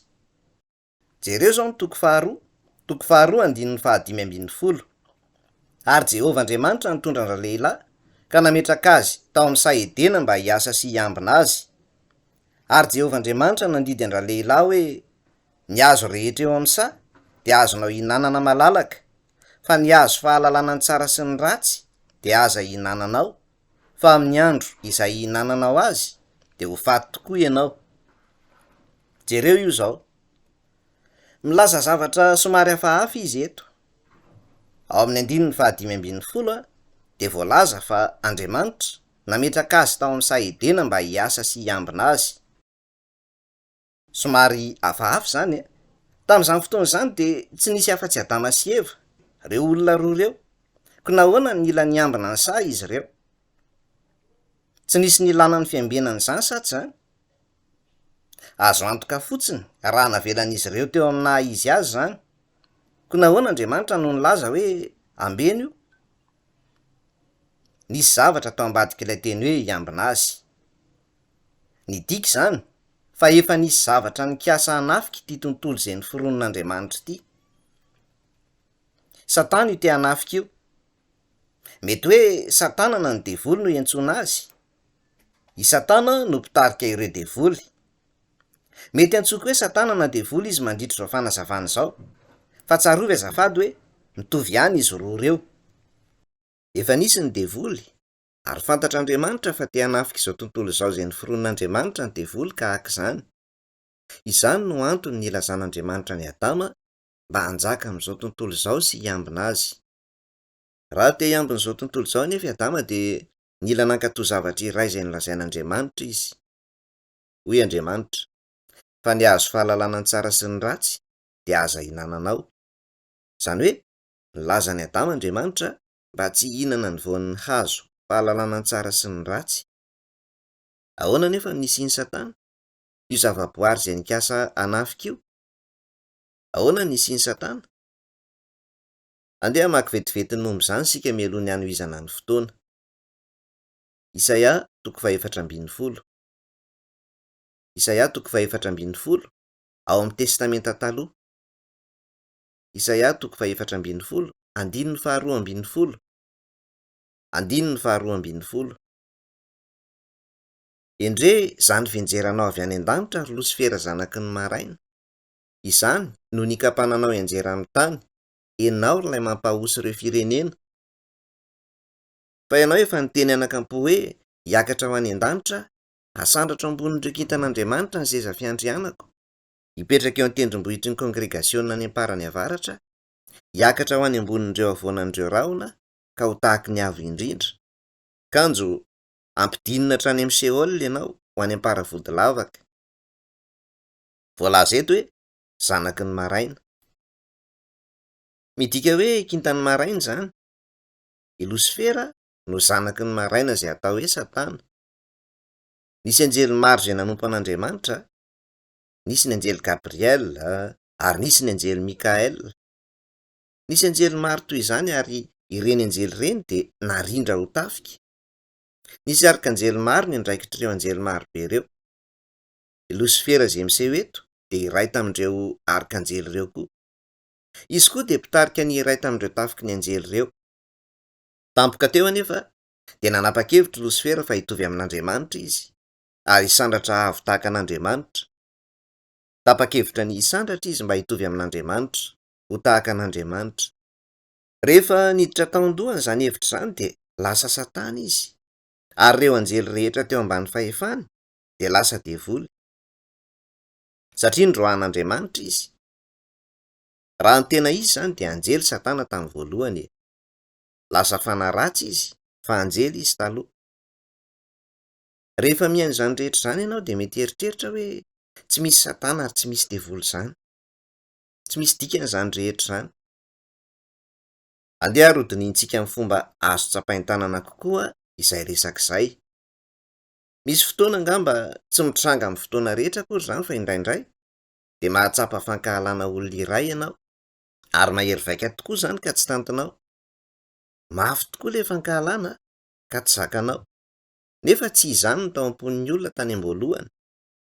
Tsy izany no toetry ny fon'ny olona tany am-boalohany. Fony Satana izany. I Satana no mamboly izany fihetsem-po izany eo am-ponin'ny olona. Mandray antso ny olona ary manindry ny olon-kafa. Mamono olon-kafa ny olona. Makan-kery ny olona izy ireo. Mandroba na mamitaka olona. Tsy ara-dalàna ho an'ny olombelona izany. Tsy ara-dalàna ho an'ny olombelona izany. Dia mbola mihevitra ihany ve ianao fa tsy misy Satana? Mbola mihevitra ihany ve ianao fa tsy misy ny devoly? Raha mieritreritra ianao fa tsy mino hoe misy Satana, ny antony dia satria namitaka anao Satana. Andeha isika hamaky toko sy andininy hafa ao amin'ny Baiboly. Jaona voalohany. Eo amin'ny faraparan'ny testamenta vaovao izany. Jaona voalohany toko 9. Jaona voalohany toko 9 ao amin'ny testamenta vaovao. Jaona voalohany toko 9 andininy 9. Jaona voalohany toko 9 andininy 9 mba averenao riko azafady. Izay manota dia avy amin'ny devoly. Hitanao, ny fahotana dia tsy famonoana na halatra fotsiny. Fahotana koa ny fankahalan'olona. Fahotana koa ny lainga. Fahotana ny atezerana. Fahotana ny tsy fahalalana olona. Fahotana ny fijangajangana. Fahotana ny fialonana. Na ahoana na ahoana, na lehibe na kely ny fahotana, izay manota dia avy amin'ny devoly. Izay no lazain'ny Baiboly. Mbola mihevitra ihany ve ianao fa tsy misy ny devoly? Tsy misy ve ny devoly? Fanaratsy ny devoly. Fanahy izy. Fony Andriamanitra namorona ny olombelona tany am-boalohany dia tsy nanana oty Adama sy Eva. Tsy nahatsiaro fifankahalana izy ireo na ny ady. Tsy nanana faniriana toy izany izy ireo tao am-pony tao. Tao amin'ny toetra tsy nahalalany tsara sy ny ratsy izy ireo. Ahoana ary no nahatonga ny olona ho zatra ny ratsy? Ahatsapa fankahalana ny hafa ary hanompa ny hafa? Lasa ny devoly ny olona. Noho izany, olana tena faran'izay lehibe tokoa izany. Tsy maintsy mandositra izay anjara izay ianao. Alaivo sary an-tsaina hoe misy grenady eo amin'ny paosin'ny tratran'akanjonao ary efa nesorina ny goupy. Manao ahoana ny fahatsapanao? Mety hipoaka amin'ny fotoana rehetra izany ka ho potipotika tsy misy ho raisiny ianao. Raha misy grenady toy izany eny aminao dia hiezaka ny hanaisitra izany haingana arak'izay azo atao ianao. Mampidi-doza kokoa noho ny grenady anefa ny fahotana. Ny vatan'ny olona ihany no potiky ny grenady. Fa ny fahotana kosa dia mitarika ny fanahin'ny olona iray ho any amin'ny fandringanana mandrakizay. Entin'ny olona miaraka amin'ny eny io zavatra mampatahotra io. Saingy tsy fantatry ny olona hoe mampatahotra manao ahoana moa izany. Ary misy olona mahita fa mahafinaritra ny manota. Mety ho foana ny paosin'ny olona iray, nefa mahavita mahazo vola mora foana eny izy ka feno ny paosiny, ary hitany fa tena mampientanentana ery izany. Mahafinaritra ny olona ny mizaha sy mamantatra ny firaisana ara-nofo ivelan'ny fanambadiana. Lasa toy izany izao tontolo izao, ka mankafy manota ny olona. Nahoana ary? Ho azonao tsy ho ela izany. Ny devoly izany dia anjely iray nanjary nivadika. Teo ny devoly ary naniry ny hakan-keriny izao tontolo izao izay noforon'Andriamanitra izy ka hitany izany ho azy manokana. Izay ny tao an-tsainy. Andeha isika hijery ny Genesisy toko 9. Genesisy toko 9, ho vakiako manomboka ao amin'ny andininy voalohany. Ary ny menarana dia fetsy noho ny biby rehetra teny an-tsaha nataon'i Jehovah Andriamanitra. Ary hoy izy tamin'ireo vehivavy, efa nilaza tokoa ve Andriamanitra hoe aza ihinananareo ny hazo rehetra eny amin'ny saha? Ary hoy ireo vehivavy tamin'ny menarana, mahazo mihinana ny voan'ny hazo eo amin'ny saha izahay, fa ny voan'ny hazo eo afovoan'ny saha kosa no efa nataon'Andriamanitra hoe aza ihinananareo na kasihinareo izany, so maty ianareo. Jereo izay voalaza eto. Hitantsika amin'ny Genesisy toko voalohany, andininy 7:20, Andriamanitra niteny tamin'ny Adama mba hanjaka amin'ny zava-manan'aina rehetra, ary nilaza tamin'ny Adama izy mba hiambina ny saha. Nefa renin'ny devoly izany rehetra izany. Ny tanjona voalohany devoly dia niaky izay an'Andriamanitra ka ho tonga Andriamanitra mihitsy. Izany no niriny ka vokatr'izany dia noroahan'Andriamanitra izy. Noroahana izy nefa tsy navotsiny mihitsy le faniriany. Nandray an'Andriamanitra nanome any Adama fahefana amin'ny zavatra rehetra ary nilaza taminy mba hiambina ny sahy izy ka nieritreritra hoe izay nomen'Andriamanitra ny Adama ny fanapahana ka alaiko any aminy fotsiny izany. Izay no nieritreretiny. Fa izy akory tsy iseho manokana hoe devoly Tsy niseho manokana ho devoly izy. Niditra tao amin'ny menarana izy ary tamin'ny alalan'ny menarana no nisehony tamin'ny Eva. Tamin'izany fotoana izany ny menarana dia tsy ilay zavaboary mahatsiravina fantatsika ankehitriny. Izy no tsara tarehy indrindra tamin'ny biby rehetra. Dia niditra tao amin'io zavaboary tsara tarehy indrindra io ny devoly ary niseho toy ny menarana. Avy eo dia nanomboka niresaka izy. Nikajikajy hoe raha vitany nanafitohina ny Adama sy Eva, raha vitany ny nampanota azy ireo, dia ho lasa n'izay rehetra nankinina tamin'ny Adama. Jereo ny andinin'ny fahaefatra. Andinin'ny fahaefatra. Ary hoy ny menarana tamin'ny vehivavy, tsy ho faty mihitsy ianareo. Nilaza Andriamanitra ao amin'ny toko faharoa andinin'ny fahafito ambin'ny folo fa amin'ny andro izay ihinanany Adama ny voan'ny hazo fahalalana ny tsara sy ny ratsy dia ho faty tokoa i Adama.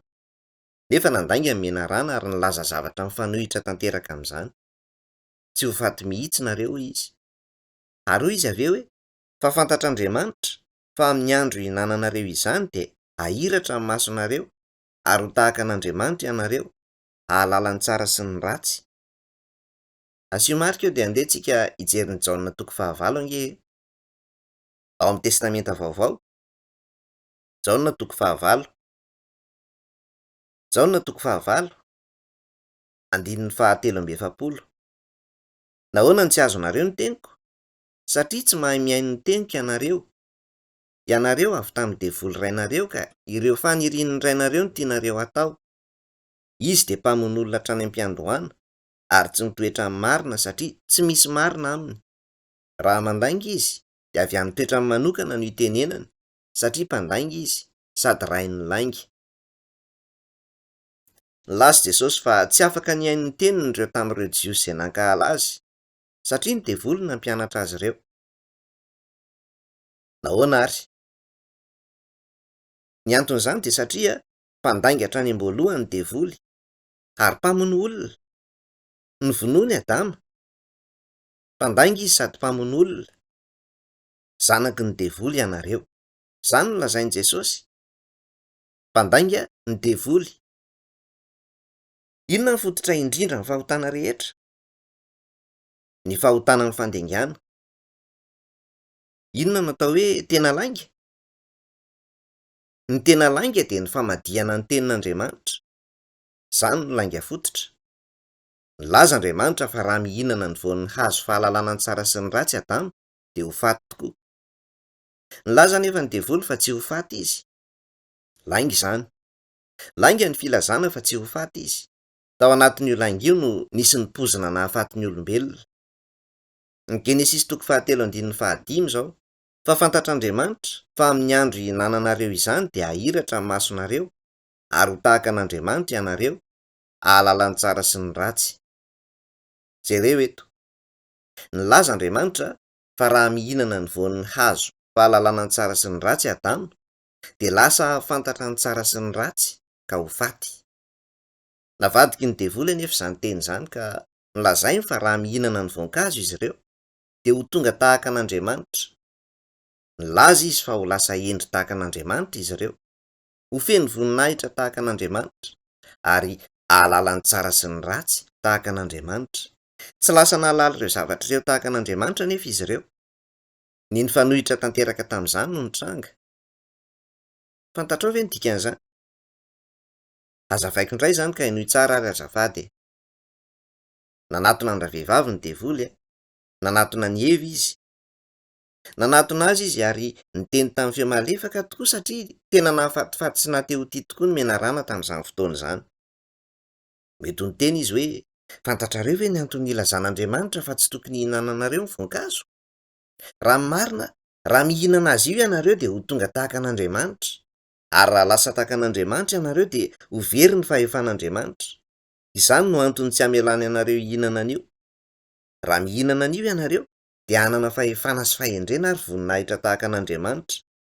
Izany no antony tsy hamelany ianareo hihinana an'io. Teny navadika izany teny feno fitaka. Rehefa nihaino tsara ireo tenireo eva dia nieritreritra hoe hay ve zany kay no antony tsy hamelany anay hihinana an'io. Mitsofoka mivantana tao an-tsainy izany eritreritra izany. Misy zavatra tokony ho fantatsiaka eto Inona ny fahotana? Rehefa mijoro eo anelanelan'ny tenin'Andriamanitra sy ny tenin'ny devoly ianao, dia eo no hanapahana ny anjaranao arakaraka ny hoe tenin'iza no inonao. Moa ve ianao ino ny tenin'Andriamanitra sa ny tenin'ny devoly? Ianao koa dia mijoro eo anoloan'izany toetra rà izany amin'izao fotoana izao. Misy feo miditra ao an-tsainao ka mahatonga anao hanomboka eritreritra hoe tsy misy dikany izany rehetra izany. Tsy misy Andriamanitra. Tsy mino izany adalàna rehetra izany Misy fotoana isehon'ny eritreritra toy izany ao an-tsainao ao. Izany no tenin'ny devoly. Eo moa hoe tsy misy dikany daholo izany, diso daholo izany, lainga daholo izany. Fantatrao ve ny anton'izany? Ny anton'izany dia noho ny lalàna atao hoe ota izay ao am-ponao ao. Noho izany, rehefa mihaino ny tenin'Andriamanitra ianao dia azo antoka fa hisy eritreritra hafa ho tonga ao aminao. Hisy zavatra andrebireby anao. Resaka tena faran'izay manan-danja tokoa izany Mampidi-doza ny tsy fananana fo hanekena sy hinoana ny tenin'Andriamanitra amin'ny pahatsorana tanteraka. Koa rehefa nandre ny tenin'ny devoly Eva, ary avy eo nijery ny voan'ny hazo fahalalana ny tsara sy ny ratsy, dia jereo izay nitranga. 5. Koa hitan-dravehivavy fa tsara ho fihinana ny hazo, sady mahafinaritra amin'ny maso, ary hazo mampitsiriritra hampahendry, dia nakany ny voany ka nohaniny, ary nomeny ihany koa ny vadin'izay niaraka taminy, ka dia nihinana izy. Jereo izay voalaza eto. Teo ny antombohan'ny ota. Taizany ny androan'ny fahotana. Raha manaiky ny tenin'Andriamanitra ianao, dia velona. Ary raha manaiky ny tenin'ny devoly ianao, dia maty. Miankina amin'ny teny izay ekenao ny anjaranao. Raha ny momba anao koa ny fanontaniana dia ny hoe manaiky ny tenin'Andriamanitra ve ianao sa mandahy izany? Mijoro eo anelanelan'izy roa ireo ianao izao. Raha manaiky ny tenin'Andriamanitra ianao dia ho avy aminao ny fanahy-masina. Raha tsy manaiky ny tenin'Andriamanitra ianao dia tsy ho tonga ao aminao ny fanahy masina, ka amin'izay dia hanohy hanaraka ny lalàn'ny ota ao anatinao ianao, ary hiatrika fandringanana mandrakizay. Izany no anjaranao amin'izao fotoana izao. Izany no anjaranao. Nitsofoka mivantana tao amponin'ny vehivavy ny tenin'ny devoly. Niditra tao amin'ny ravehivavy izany, ary rehefa nijery ilay hazo izy dia toa tsara ho fihinana ilay izy. Filan-dratsin'ny nofo izany. Mahafinaritra amin'ny maso. Filan-dratsin'ny maso izany. Mahatsiriritra hampahendry. Misy ireo lalàna telo ireo amin'ny reharehan'ny fiainana ao amin'ny olombelona, ao am-pon'ny olona. Taranak'iza ianao? Taranaka Adama sy Eva ianao. Nikorinatra aty amintsika amin'ny alalan'ny rano izy ireo ny ota. Androany rehefa mandinika ny Genesisy isika, raha mihevitra ianao fa tsy marina io fitantarana momba ny Adama sy Eva io, dia tokony hitandrina ianao. Ilay lalàna ao anatinao ao no mahatonga anao eritreritra izany. Raha mieritreritra ianao hoe ho an'ny inona ny ainanao na androany fotsiny aza, dia ho hitanao fa mba hanomezanao fahafaham-pony sy fahalalana onony ao aminao manokana, ny fihinanana sy fisotroana. Izany rehetra izany koa dia mba hanomezana fahafaham-po ireo filan'ny nofo. Misy koa avy eo ny filan'ny maso. Ny fonao dia voasarika hatrany amin'ireo zavatra mahafa-po ny maso. Rehefa mijery anareo avy ety dia hitako fa samy manao akanjo miloko samihafa daholo nareo rehetra. Inona ary ny anton'izany? Dia samy manana ny taovolonareo avokoa nareo rehetra. Inona ary ny anton'izany? Tafiditra ny toetsika te hanome fahafaham-po ny maso izany. Dia ahoana koa? Miaina eto amin'izao tontolo izao ny olona ho an'ny fahafaham-pony manokana. Te hatsilo saina ny olona. Te ho tsara kokoa noho ny olon-kafa rehetra ny olona. Ary te hanana toerana ambony kokoa noho ny olon-kafa rehetra. Izany no atao hoe reharehan'ny fiainana. Ary ireo faniriana telo ireo dia mitaritarika ny olona eny mba hanaovan'izy ireo izay azony atao, mba hanomezana fahafaham-po azy ireny. Ao anatinao ao zany lalàna zany amin'izao fotoana izao mihitsy.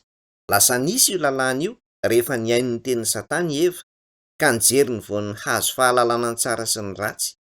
Azonao lavina ve zany? Eritrereto hoe taranak'izy ianao. Jereo zao ny andininy manaraka, andininy fahafito. Dia nahiratra amin'ny mason'izy ireo, ka fantatra izy ireo fa nitanjaka izy ireo, ary dia niara-nanjaitra ravin'aviavy izy ireo mba ho firakofany. Jereo io, nihinana ny voankazo izy ireo samy nihinana izany izy roa. Rehefa avy nihinana izany izy ireo dia nahiratra tokoa ny mason'izy ireo.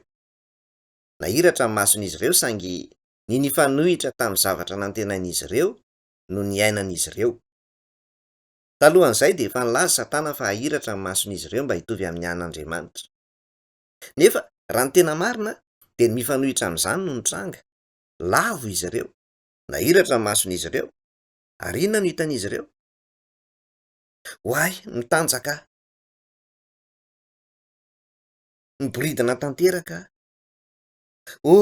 mahamenatra, matahotra. Zany no hitan'izy ireo. Mamela ianao anontany zavatra iray. Na tsy amin'ny fotoana rehetra zany, moa ve ianao indraindray mahatsiaro tebiteby eo amin'ny feon'ny fieritreretanao ao? Ary mahatsiaro tena ho menatra ve ianao indraindray? Midika zany fa mitanjaka ianao. Indraindray ianao meloka amin'ny feon'ny fieritreretanao ao sa tsy zany? Miseho amin'ny endrika henatra, tebiteby, ary tahotra zany. Matahotra sy mitebiteby ianao. Mampiseho zany fa mitanjaka ny fanahinao. Mety hanamarina izany ny fonao. Dia nanjaitra ravin'aviavy zany izy ireo ary nanao sikina ho azy ireo. Ireo ravin'aviavy ireo dia maneho ny tokom-pivavahana. Nahoana no toy izany ny tokom-pivavahana? Ireo asa rehetra ara-pivavahana dia ezaka ataon'ny olona hanarona ny tahotra manjoa azy, ny fanahiana, ny oroorony, ary ny fahamelohana ao amin'ny feon'ny fieritreretany. Ny antokom-pivavahana rehetra dia ezaka ataon'ny olombelona hanafena ny fahosany, ary hamahany ihany koa ny olana momba ny fahadisoany. Antokom-pivavahana avokoa ireny ezaka rehetra ireny. Izany no aseho amin'ny Adama sy Eva, niara-nanjaitra ravin'aviavy ary nanao sikina ho an'ny tenany. Izany no nahatonga ny antokom-pivavahana. Religion na antokom-pivavahana dia avy amin'ny teny latinina hoe religio, ary famaritana iray io teny io no hoe mamehy, izay midika hoe mametra na mitana. Ny olona tsy manana antokom-pivavahana dia miaina arak'izay tiany fotsiny. Mahatsiaro tsy mahazo aina foana kosa ny olona manana antokom-pivavahana. Raha manao an'izao izy dia fahotana izay, ary raha manao an'izao indray izy dia fahotana koa izay. Mametraka fifehezana foana eo amin'ny fiainan'ny olona ny antokom-pivavahana na religion. Mety ho tena ilaina tokoa ny antokom-pivavahana mba hitandrona ny filaminana eo amin'ny fiarahamon'ny olombelona ankehitriny. Raha tena miaina fiainana ara-pivavahana tokoa ny olona, dia misy ihany ny filaminana miorina eto amin'izao tontolo izao. Nefa tsy afaka mitondra ny tena hasambarana ao am-pon'ny olona iray ny antokom-pivavahana. Nahoana ary? Mame olona foana ny antokom-pivavahana. Manidy foana izy. Raha izany, inona ary ny tena kristianisma? Manafaka ny olona amin'izany famehezana izany ny kristianisma. Mila mitady fanafahana marina ny feon'ny fieritreretana mba hahasambatra ny olona iray. Izany no nahatonga an'i Jesosy nilaza hoe ka ho fantatrareo ny marina, ary ny marina hahafaka anareo tsy ho andevo. Ny marina hahafaka anareo tsy ho andevo. Fahaterahana indray zany. Rehefa lasa mahatsapa ny fahamarinana ny olona iray, dia afaka tanteraka ny feon'ny fieritreretany, ary manana ny tena fahasambarana izy. Ny olana amin'ny kristianisma amin'ny ankapobeny amin'izao fotoana izao dia ahoana ary ny ilazako azy e? Tsy mahalala tanteraka izay olan'izay ny olona. Lasa antokom-pivavahana ny kristianisma. Mamelà ianao anontany anao. Am'ireo olona rehetra mino ny tokom-pivavahany iray na hafa koa, iza no mitomany indrindra? Iza ny tena mitomany? Tsy heverinao ve fa ny olona mino an' Jesosy? Mitomany izy ireo isa-maraina, mitomany izy ireo mandritry ny alina, miaro toron-tomany izy ireo mandritry ny alina, mitomany foana izy ireo. Mazava ho azy fa misy ny ranomaso mahasoa. Mitomany anefa izy ireo satria misy zavatra tsy fantatra izy ireo. Manao izany izy ireo satria tsy mahalala ny fahamarinana. Raha ny ahy koa, talohan'ny ainako ny fahaterahany indray dia vitsy ny andro tsy nitaomaniko. Araka ny efa nolazaiko anareo omaly dia nisy fotoana ny taomaniko nandritry ny 3 andro, fa tsy nihinana n'inon'inona ary tsy natory. Zany no antoko mpivavahana. Mamelà ianao anontany zavatra iray indray.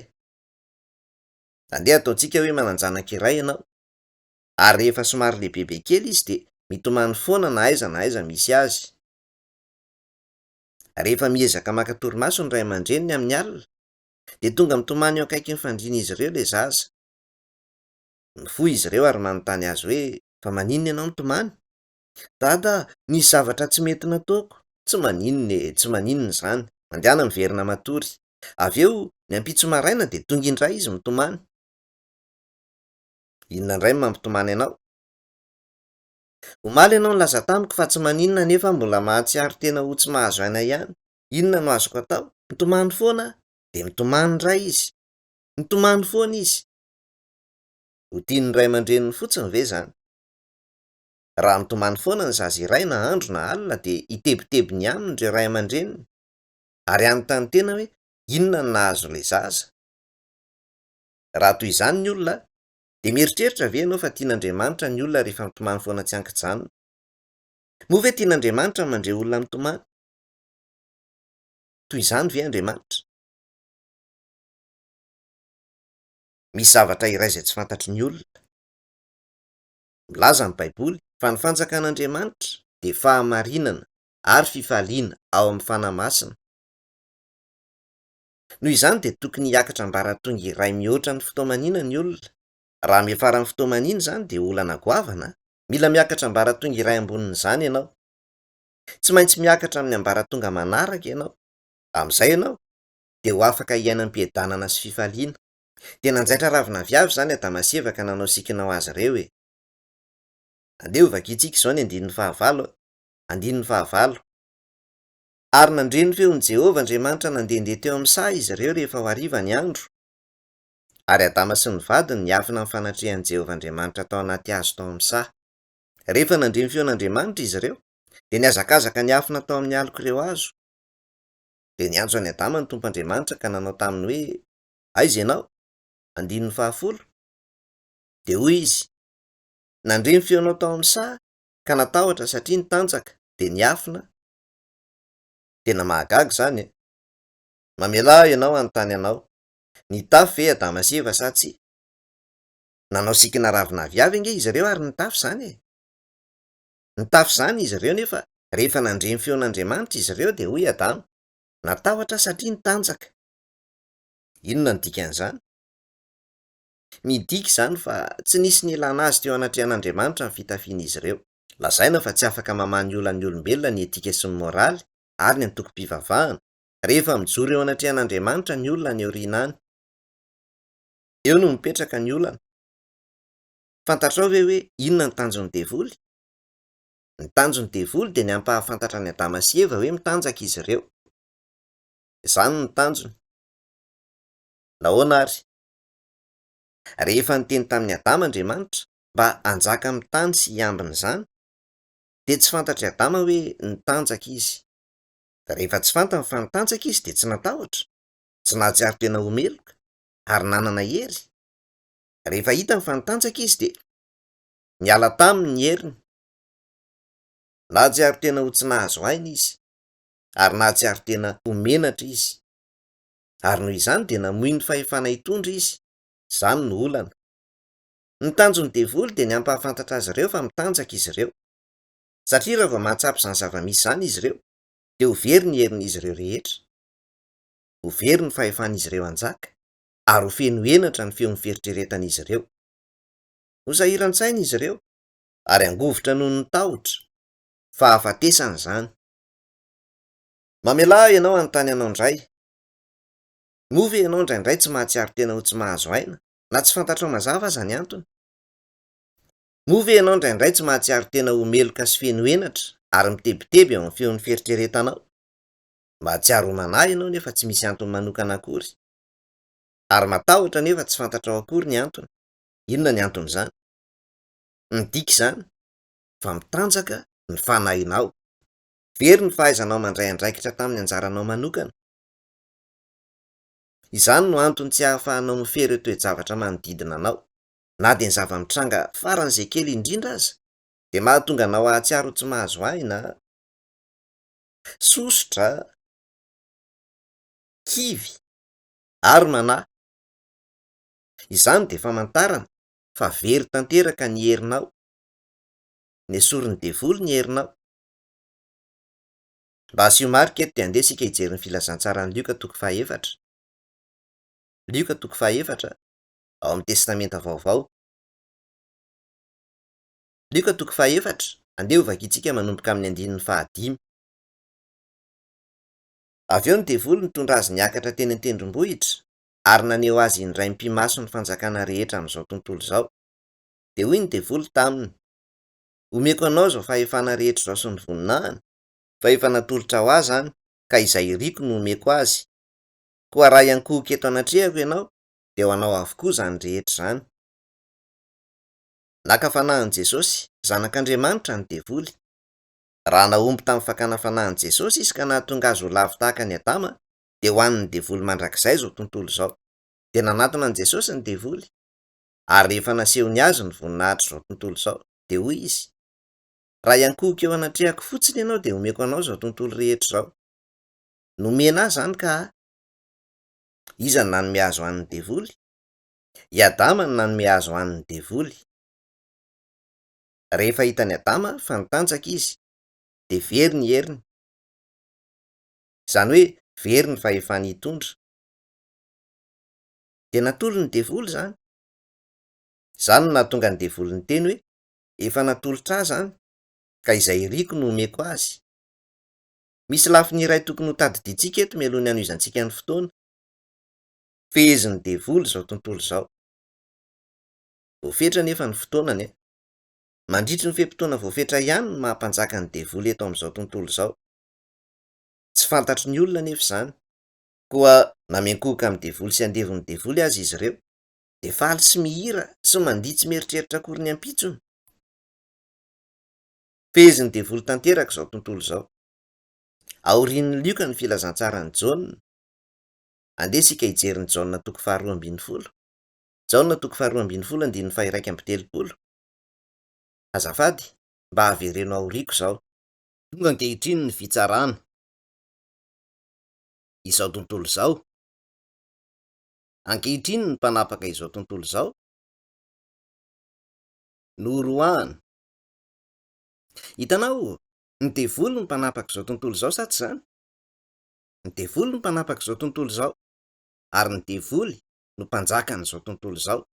Ka rehefa tonga ny fitsarana, dia horohana izy. Izany no antony anaovana fitsarana. Amin'izao fotoana izao, izao tontolo izao dia fehezin'ny devoly, ary izy no manapaka azy. Tsy midika akory izany hoe tsy manjaka Andriamanitra. Ambonin'izany rehetra izany Andriamanitra, ary mampiasa ireo sahan'asan'ny devoly izy eo ampanatanterahana ny sitrapony eto amin'izao tontolo izao. Noho izany dia misy lafiny iray hafa tokony hodinihintsika mialohan'ny hanohizana ny fotoana. Misy fotoana mahatsiaro tsy mahazo aina ianao ao am-ponao ao, mahatsapa henatra ao amin'ny feon'ny fieritreretanao ao, matahotra ianao ary miady. Ireo fahatsapana rehetra ireo dia maneho hoe mitanjaka ny fanahinao. Andeha isika hijery ny Apokalipsy toko 4:12. Io ny boky farany ao amin'ny Baiboly. Apokalipsy toko 4:12. Apokalipsy toko 4:12. Andeha ho vakiantsika ny 15:12. Indro avy toy ny mpangalatra, sambatra izay miambina ka miaro ny fitafiany, sao mitanjaka izy ka hitan'ny olona ny fahamenarany. jereo io zao miresaka momba ny fiverenan'i Jesosy eto amin'izao tontolo izao io. Rehefa hiverina eto amin'izao tontolo izao Jesosy, iza no ahajoro eo anatrehany? Izay manana fanahy mitafy ihany no afaka hijoro eo anatrehan'i Jesosy. Voalaza eto hoe, indro avy toy ny mpangalatra, sambatra izay miambina ka miaro ny fitafiany, sao mandeha mitanjaka izy ka hitan'ny olona ny fahamenarany. Mamelà ianao hanazava ny dikan'izany. Ireo izay mitandrina ny fitafiany dia izay tsy menatra ao amin'ny feon'ny fieritreretany, tsy ho afaka hijoro eo anatrehany kosa ireo izay mahatsiaro ho tsy mahazo aina, na ireo izay matahotra. Nahoana ary? Satria izany dia maneho fa tsy mitafy izy ireo. Andeha isika hijery ny testamenta taloha, Isaia 120. Isaia 120, andininy 10. Andininy 10 a. Iravoravo fatratra amin'i Jehova, ny aiko ho ravoravo amin'Andriamanitro. Averenao riako izao azafady, fa efa notafiany fitafiana, famonjena. Jereo izay voalaza eto. Karazana akanjo manao ahoana ny lazainy? Hitanao, rehefa miverina Jesosy, inona no akanjo tsy maintsy anaovan'ireo izay afaka mijoro eo anatrehany? Ireo izay mitafy ny fitafian'ny famonjena dia ho afaka hijoro eo anatrehany. Mamaky sy mandinika ny Baiboly isika mba hahazoana famonjena. Ny fandraisana ny famonjena dia ny fahaterahana indray. Mazava ho azy fa misy ny famonjena ny nofo any aoriana, fa ny famonjena ny fanahy aloha no tokony ho eritreretintsika voalohany. Raha voavonjy ianao dia manjavona daholo ny tebiteby, ny tahotra ary ny henatra. Izany ny fitafiana famonjena. Marina ny tenin'ny Baiboly, ka tokony hanao izay ahazoanao famonjena ianao. Rehefa nihinana ny voan'ny hazo fahalalana tsara sy ny ratsy Adama sy Eva, razamben'ny zanak'olombelona, ny nahitan'izy ireo hoe nitanjaka izy ireo dia nidika olana nipoitra tao amin'ny feon'ny fieritreretan'izy ireo. Izany hoe nisy olana nipoitra tao amin'ny fanahin'izy ireo. Noho izany dia lasa niaina ny fiainany tamin'ny feon'ny fieritreretana meloka ny olombelona. Izany hoe tsy maintsy niaina ny fiainany tao anatin'ny tebiteby sy tahotra ny olona. Izany no dikany hoe olona mitanjaka. Kanefa raha vao voatafy ny fitafiana famonjena ny olona iray, dia afaka amin'ireo zavatra rehetra ireo izy. Izany no antony hanazavantsika amin'ny olona hoe mila famonjena izy ireo. Genesis 7. Genesis 7:10. Dia hoy izy, nandre ny feonao tao amin'ny saha ka natahotra satria nitanjaka dia niafina. Ary hoy izy, iza no nilaza taminao fa mitanjaka ianao? Efa nihinananao ve ny hazo izay nandidiko anao mba tsy hihinananao?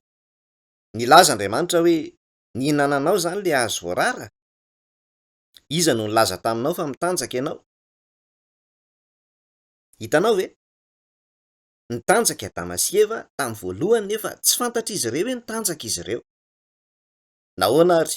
Eritrereto ange ny zazakely anankiray izay iray taona eo hoe tsy mahafantatra ny tena no mitanjaka ny zaza. Fantatrao ve ny antony? Satria ny zazakely dia tsy mahatsapa ny fahotana.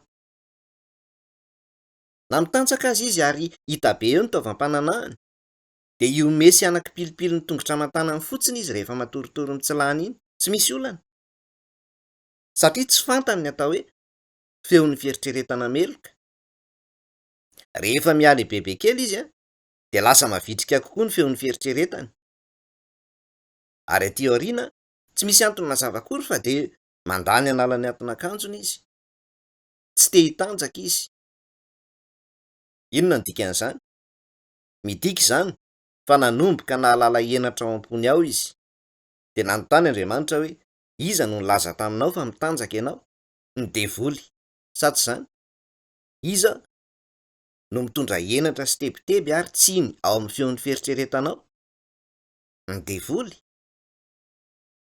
tsy Andriamanitra no manome anao ireo zavatra ireo, avy amin'ny devoly ireo.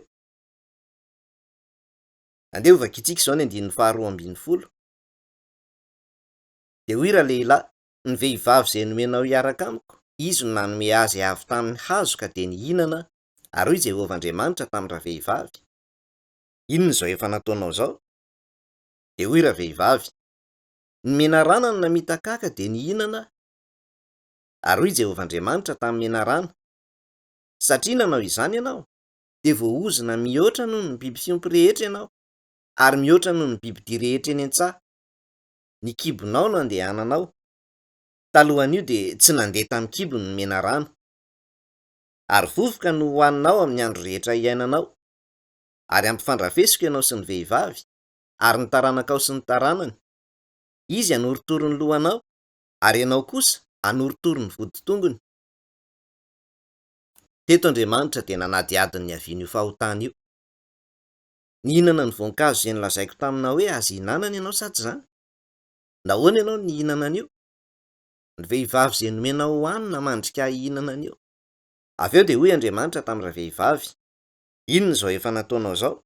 Nomena rana no namita kaka de nihinana, hita noho ny farany, fa ny mena rana no tomponantoka tamin'ny ota. Hitantsika eo amin'ny toko 7 no izany ny nanozonan'Andriamanitra ny mena rana, sy ny nanozonan'ny vehivavy, ary ny nanozonan'ny lehilahy. Ho hitanao manokana izany raha vakianao. Jereo zao ny 5:20. Andeha ovaka itsika indray izany. De ampifandrafesiko ianao sy ny vehivavy, ary ny taranakao sy ny taranany. Izy hanoritory ny lohanao, ary ianao kosa hanoritory ny voditongony. Voalaza eto fa ho mpifahavalo ny vehivavy sy ny mena rana. Nilaza Andriamanitra fa ho mpifahavalo ny taranaky ny vehivavy sy ny taranaky ny mena rana. Ho mpifahavalo ny taranaky ny vehivavy sy ny taranaky ny mena rana. Zay ny voalaza eo. Ho mpifahavalo ny taranaky ny vehivavy sy ny taranaky ny mena rana. Ny fanontaniana de ny hoe izy io taranaky ny vehivavy io. Tsy misy na iray aza aminareo mipetraka eto amin'izao fotoana izao, tsy misy na iray aza amin'ireo olona eto amin'izao tontolo izao taranaky ny vehivavy. Rehefa miteny izany de angamba mieritreritra ianao hoe adala ve io lehilahy io e? Samy nateraky ny renina ihavy zahaiko nahoana izy no milaza fa tsy misy taranaky ny vehivavy. Mety hiteny mafy atoy izany ianao. Natera-behivavy ianao, saingy tsy taranaky ny vehivavy. Misy fomba fiteny koreana manao hoe ny raiko no niteraka fa ny reniko no nitaiza. Tena zavatra hafahafa tokoa zany raha lazaina sa tsy zany? Mamelà ianao anontany zavatra iray. Eritrereto hoe sa ity eto ity, ary mamboly tsaramaso eo amin'ity sa ty ianao. De mitsimika ilay tsaramaso, ary mamoa avy eo. Mamoa tsaramaso le izy. Tsaramaso reto sa tsy zany? Nefa ve ireo tsaramaso ireo vo na taranaky ny sa voan'ny tsaramaso? Ahoana ny hevitrao? Raha mamboly tsaramaso ianao de hitsimika ary hamoa tsaramaso zany. Ka rehefa mamboly tsaramaso ianao, ny tsaramaso avoakany aterany eo de voan'ny tsaramaso, fa tsy voan'ny sa. Ny vehivavy no sa, ary ny lehilahy kosa no mamboly ny vo. Mamboly ny vo ao amin'ny vehivavy izay atao hoe sa ny lehilahy. Zany no antony hoe raha misy olona iray antsoina hoe Monsieur Smith manambady an'i Mademoiselle Jones, ary mananjanaka lahy izy ireo, de ho Monsieur Smith izay zanan'izay. Marina izany sa tsia? Ny vehivavy no mitana ny anjara asan'ny sa, ary ny lehilahy kosa no mamboly ny vo. Zany no mahatonga antsika hiresaka momba ny raha iombonana na roin-taranaka. Raha iombonana, ampitaina amin'ny alalan'ny ra ny roin-taranaka. Noho izany, ny olona rehetra eto amin'izao tontolo izao de taranaky ny lehilahy, fa olona iray ihany no taranaky ny vehivavy. I Jesosy teraka tamin'ny alalan'ny vatany Maria Virjiny Jesosy, teraka tamin'ny alalan'ny vatany Virjiny iray izy. Inona ny anton'izany? Satria samy mpanota daholo ny olona rehetra. Raha teraka avy amin'izany roin-taranaka izany ianao, de mpanota koa ianao. Ny zanak'Andriamanitra kosa de notoritoronina tamin'ny alalan'ny fanahy masina tao amin'ny vatany Virjiny iray. Toy izany ny fomba nahaterahan'i Jesosy. Jesosy zany de taranaky ny vehivavy. Izy irery ihany nisy antony izay tsy maintsy niterahana an' Jesosy tamin'ny alalan'ny Maria Virjina. Koa raha naterahan' Jesosy ny resahana, ity tsipika ity de maneho ny tantaran'ny zanak'olombelona. Naorina toy izao ny tantara, ary ao anatin'io tantara io no misy ny drafitr'Andriamanitra. Natsofoka nefa avy eo ny drafitry ny devoly. Eo amin'ny tantaran'ny zanak'olombelona de misy ny drafitr'Andriamanitra etsy andaniny, ary ny drafitry ny devoly kosa etsy ankilany. Ny fikasan'ny devoly de ny hanao izay rehetra azony atao mba hampanisy hampanota ny olona. Izy moa efa mizotra mankany amin'ny elo rahateo ka miesaka izy hitona ny olona hidina any miaraka aminy. Zany ny drafitry ny devoly. Ny drafitr'Andriamanitra kosa de ny hanao izay azo atao mba hamonjen'ireo izay an'ny devoly, hitarihana azy ireo mba hateraka indray ho zanak'Andriamanitra, mba hahafahan'izy ireo mankao amin'ny fanjakan'Andriamanitra. Izany nahatonga an'Andriamanitra naniraka ny zanany ho eto amin'izao tontolo izao amin'ny mahavoa azy. Izay no nambaran'Andriamanitra tamin'ny faminaniana tamin'izany fotoana izany. Raha voalaza hoe hanoritory ny lohan'ny taranaky ny devoly ny taranaky ny vehivavy, de midika izany fa handringana azy izy. Ary raha voalaza fa hanoritory ny voditongotry ny taranaky ny vehivavy ny taranaky ny menarana, de midika izany fa hanombo an' Jesosy amin'ny hazo fijaliana izy. Nanangana an' Jesosy tamin'ny maty anefa Andriamanitra, ka voditongony fotsiny ihany zany ny voatorotoro. Efa tanteraka ao amin'ny Baiboly ireo tenin'ireo. Noho izany, mandritra ny fotoanantsika sisa tavelana io de tiako ny andinika momba ny tantaran'ny zanak'olombelona. Moa tsy hafahafa ve zao? Izao tontolo izao manontolo de mijery ny nahaterahan'i Jesosy ho toy ny teboka hiaingana ny fanondroana daty. Ny fotoana talohan'ny nahatongavan'i Jesosy de antsoina hoe BC. Inona ny dikan'ny BC? Before Christ, talohan'ny Kristy.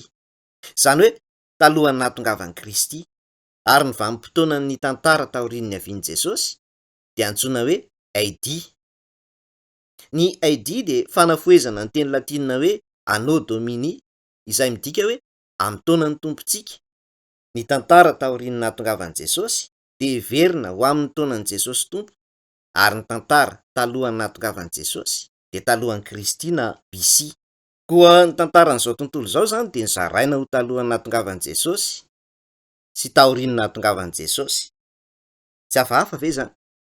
Nahoana no manamarika ny fiandohan'ny vanim-potoana vaovao ho an'izao tontolo izao ny havian'i Jesosy? Heverina izao tontolo izao manontolo ho fiandohan'ny vanim-potoana iray vaovao ny taona nahaterahan'i Jesosy. Misy mihitsy aza ireo olona nateraka indray rehefa nanao fikarohana lalina momba izany resaka izany.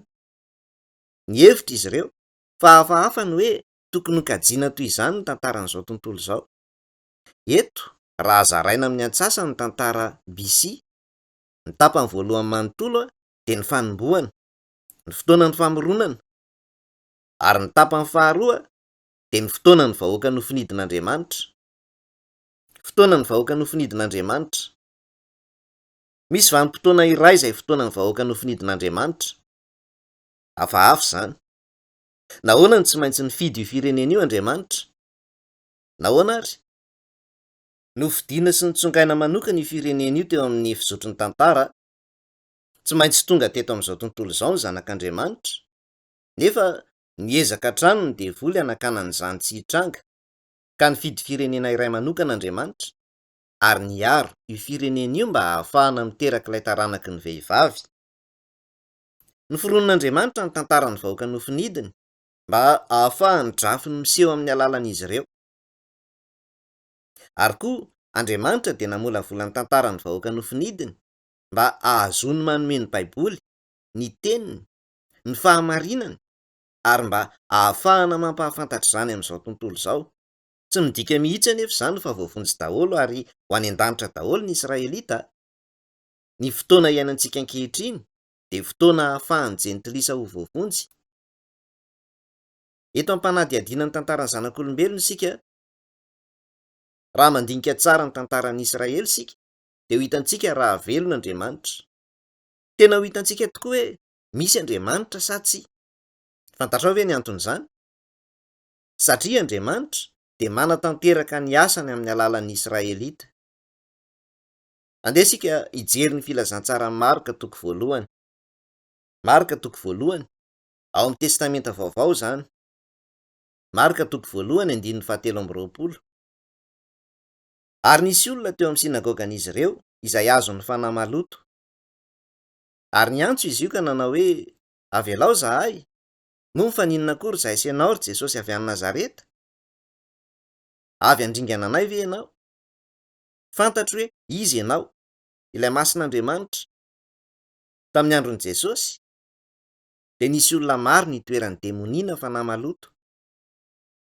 Rehefa nahitan'i Jesosy izy ireo, jereo ange izay voalaza eto hoe, ary nisy olona teo amin'ny sinagogan'izy ireo izay azony fanahy maloto, ary niantso izy io ka nanao hoe, avelao zahay, moa fa ninona kory zahay sy ianao ry Jesosy avy any Nazareta? Avy andringana anay ve ianao? Hitanao, fantatry ny devoly fa rehefa tonga tokoa ny taranaky ny vehivavy, ilay zanak'Andriamanitra izay ho tonga amin'izao tontolo izao, dia ho ringana izy. Fantatry ny devoly zany, ary jereo izay nolazainy manaraka eo.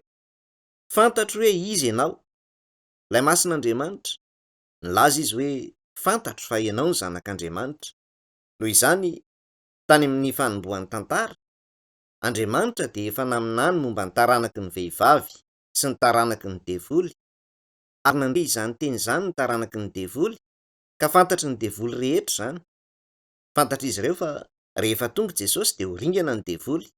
Noho izany dia nanao izay rehetra azony natao ny devoly mba hisakanana ny Jesosy tsy ho tonga.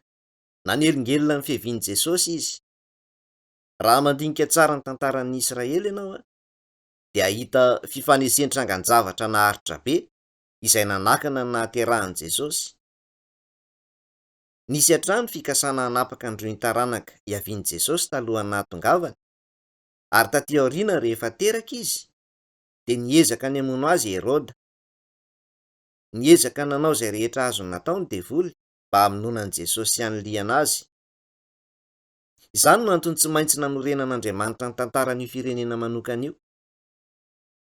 Raha tsy Andriamanitra no nametraka ny tantaran'io firenena iray io, dia tsy ho nisy fanorenana nahafahan'ny zanak'Andriamanitra ho teraka teto amin'izao tontolo izao.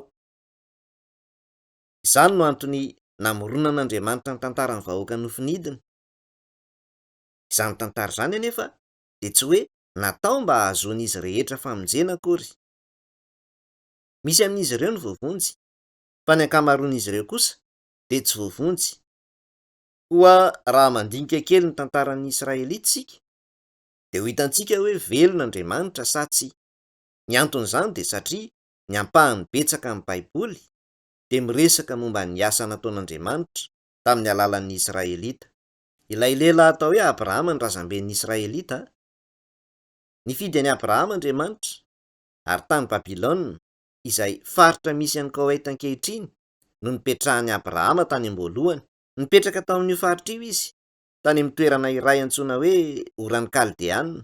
Niantso an'i Abrahama hiala ao amin'io tany io Andriamanitra, ary nitarika azy ho any amin'ny tany Kanana, ilay tany honenan'ny Israelita ankehitriny.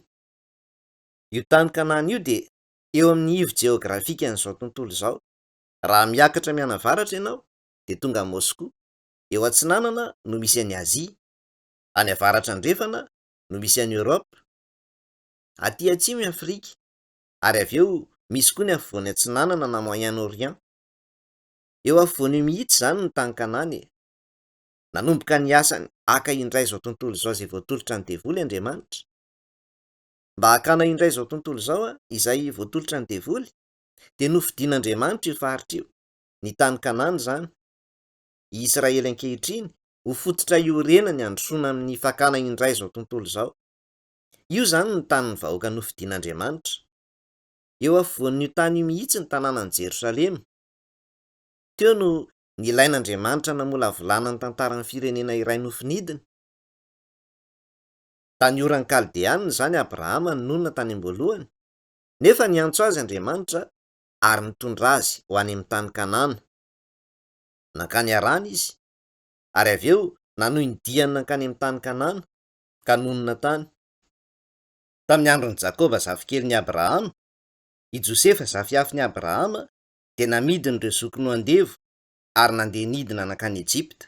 Lasa governora Josefa taty aoriana ary nalainy nidina nakany Ejipta ny fianakaviany izay nisy olona 70 ka nonona tany. Taty aoriana dia nandevozina izy ireo ary niaina fiainana andevo nandritry ny 400 taona teo eo. Raha mijery ny sarimihetsika The 10 Commandments na ireo didy 10 ianao dia ahita ny sarin'ny Israelita izay niaritra fiainana fanandevozana. Fantadaza tokoa ny sivilizasiona fahintany Ejipta, nitsidika ny kaira koa ary tena mahavariana ireo piramida. Efa nisy talohan'io fotoana io ny piramida ary nampiasaina tamin'ny asa fanorenany reny koa ny Israelita.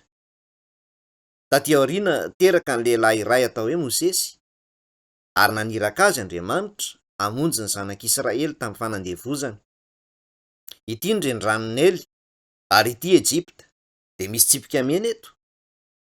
Io tsipika mena io ny lalana nizoran'ny Israelita taorian'ny nahafahan'izy ireo tamin'ny fanandevozana. Ity ny tendrombohitra Sinay any amin'ny saiky nosiny Sinay. Rehefa tonga teo amin'io tendrombohitra io izy ireo dia nomen'Andriamanitra ny lalàna. Misy ampahany telo ny lalàna. Ny iray dia ny didy 10, ny faharoa dia ny lalàna mifeny sorona ary ny fahatelo dia ny lalàna sivily. Izany dia lalàna natao arahan'ny olon-tsotra amin'ny fiainany andavanandro ary nitsarana azy. Ireo telo ireo miaraka no antsoina hoe lalàna. Ny didy 10 dia mandrafitra fizarana iray manokana ao amin'ny lalàna.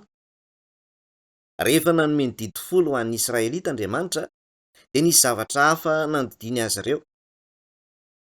Raha manaraka ity tsipika mena ity hatrany isika, nandeha tamin'ity lalàna ity ny Israelita, tonga tany amin'ny sisin-tanin'ny tany Kanana izy ireo ary niverina teto indray avy eo ka nandany 70 taona ny renireny tany an-tany efitra. Niampita ny renirano Jordana izy ireo avy eo tany avaratry ny ranomasina maty. Niditra tao amin'ny tany Kanana izy ireo ary tao no nanorenana izy ireo ny fireneny. Fa rehefa tonga teo amin'ny tendrombohitra Sinay izy ireo ka nandray ny lalàna, dia nilaza Andriamanitra fa tokony hanaraka sy hitandrina ny lalàna ary hankatoy ny tenin'Andriamanitra izy ireo. Fa raha tsy manao izany, raha tsy mitandrina ny lalàna fa miantsy an'Andriamanitra, dia ho sazian'Andriamanitra. Misy toko sy andininy iray izay milaza izany amintsika ao amin'ny testamenta taloha izany, ao amin'ny Levitikosy toko 9:20. Levitikosy toko 9:20 andininy 7:20. Ary raha mbola tsy miaino amin'izany indray ianareo, raha nandrehan'Andriamanitra izy ireo nefa tsy nankatoa azy, fa mbola manohitra ahy ihany, dia hamely anareo amin'ny fahatezerana kosa ary izaho dia izaho no hampijaly anareo impito indray noho ny otanareo, dia hihinana ny nofon'ny zanakareo lahy sy ny zanakareo vavy ianareo. Teto izany indray andro ny Israelita dia niditra tao amin'ny tany Kanana ka nonona tao. Nefa avy ny fotoana izay tsy nankatoavan-dry zareo ny tenin'Andriamanitra sy nanoeran'izy ireo an'Andriamanitra, dia nilaza Andriamanitra fa raha manao izany izy ireo dia ho faizina. Niresaka momba ny famaizana efatra izy. Ny voalohany dia ny hihinanan'izy ireo ny nofon'ny zanany lahy sy ny nofon'ny zanany vavy, satria tsy hanana na inona hohanina ankoatr'izay izy ireo. Dia jereo izao izay lazainy manaraka, 2:30. Ary ataoko lao ny tany, ka ho talanjona amin'izany ny fahavalonareo izay monina eo, ary haheloko any amin'ireo firenena ianareo, ary hanatsoaka sabatra ho enti-manenjika anareo ary ny taninareo ho lao ary ny tanànanareo ho rava. Raha fitinina ny dikan'izany dia jereo eto rehefa tonga teto amin'ny sisintany teto izy ireo, dia nisy mpisafitany 12 nirahana hitsikilo ny tany. Ary rehefa niverina izy ireo, dia nitondra sampahom-boaloboka lehibe tokoa ka olona roa lava nahazaka izany tambao. Tsy mandangy momba izany voalaza ao amin'ny Baiboly izany. Ny dikan'izany ary dia ny hoe tany lonaka tokoa io tany io tamin'izany fotoana izany, ny tany Kanana. Tena lonaka sy tsara ho an'ny fambolena izy io hany ka mety ho lehibe toy izany ny sampam-boaloboka iray. Izany no antony niantsoana ny tany Kanana hoe tany tondra-dronono sy tantely. Nantsoina hoe tany tondra-dronono sy tantely ny tany Kanana. Tany amin'io toerana io no nandrahan'Andriamanitra ny Israelita ary tao no nanorena ny fireneny. Rehefa nonona teo amin'izany tany izany izy ireo, raha tsy nankatoan'Andriamanitra izy ireo tamin'izany fotoana izany, raha nivadika taminy izy ireo ka tsy nankatò ny teniny, dia nanjary lao tanteraka ilay tany. Ny sazy voalohany dia ny hihinanan'izy ireo ny nofony zanany lahy sy ny nofony zanany vavy, ary ny faharoa dia ny hoe ho lao ny tany, ary ny fahatelo dia ny hoe hiparitaka manerana izao tontolo izao ny Israelita ary hanjavona ny firenen'izy ireo. Hiparitaka manerana izao tontolo izao izy ireo, izay no sazy fahatelo. Hieleran'izao tontolo izao izy ireo ary hisy sabatra ho tsoahana ny endrika azy ireo. Ny dikan'izany dia hoe haripaka izy ireo. 530 taona lasa izay no nanoratan'ireo tenin'ireo, nefa efa tanteraka daholo ankehitriny izany zavatra rehetra izany. Ireo teny faminanian'ireo dia nosoratana 530 taona eo alohan'i Kristy na BC. Niditra tao amin'ny tany Kanana ny Israelita ary nanorina ny firenen'izy ireo tao. Ary nohon taty aoriana dia teraka Jesosy, nolavin'izy ireo anefa Jesosy ary nombohan'izy ireo tamin'ny hazo fijaliana. Novonoan'izy ireo izy, nanohitra an'Andriamanitra izy ireo tamin'izany. Noho izany, tamin'ny taona 70 AD dia noravany Jerosalema. Ny jeneraly Romanina Titus no nitarika ny miaramila Romanina nankany Jerosalema. Efa teo ambany fanapahan'ny Romanina koa ny Jiosy talohan'izay ka nikono, dia noravany Jerosalema tamin'ny taona 70 AD.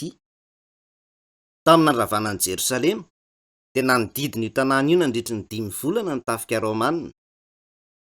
Eo amin'ny havoan'ny iray tokony 520 metatra ambonin'ny haavon'ny ranomasina ny tanànan'i Jerosalema.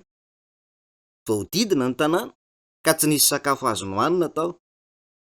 Noho izany, rehefa natao fahirana nandritry ny 5 volana ilay tanàna, dia nifandimby maty tsirairay ny olona noho ny hanohanana.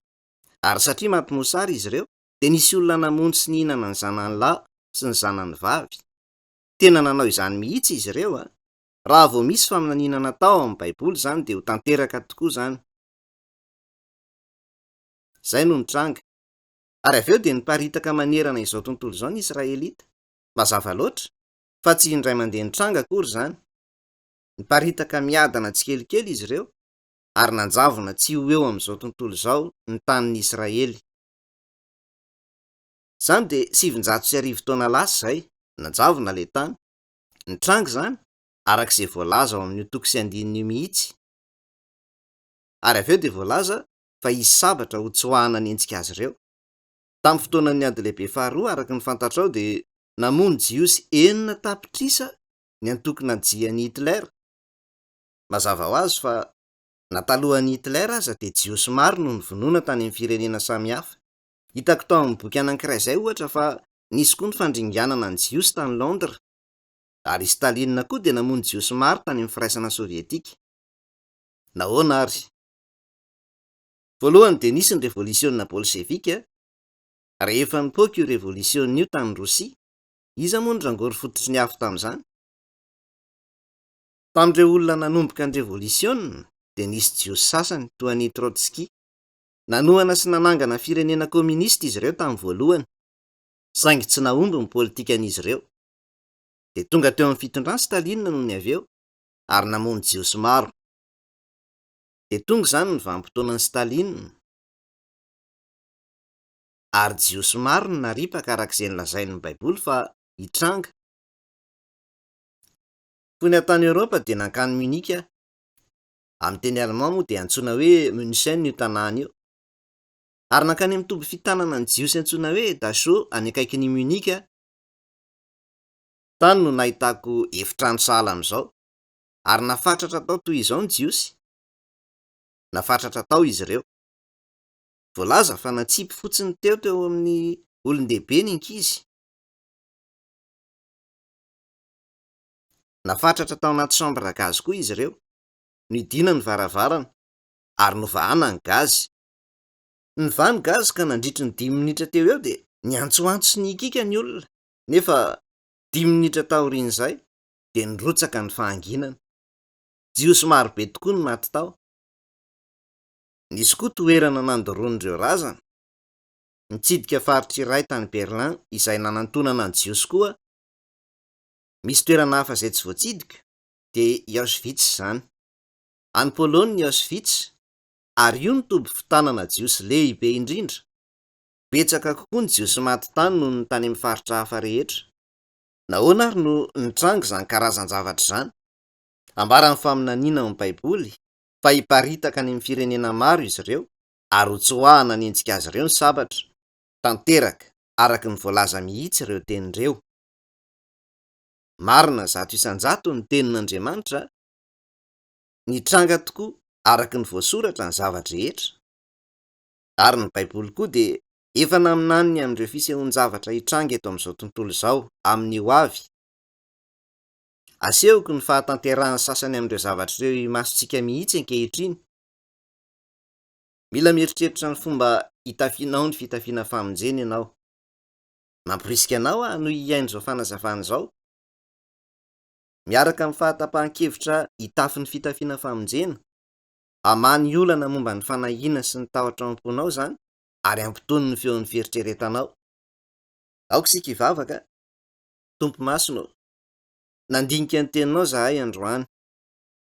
Hitanay mazava fa ny teninao tokoa ny fahamarinana.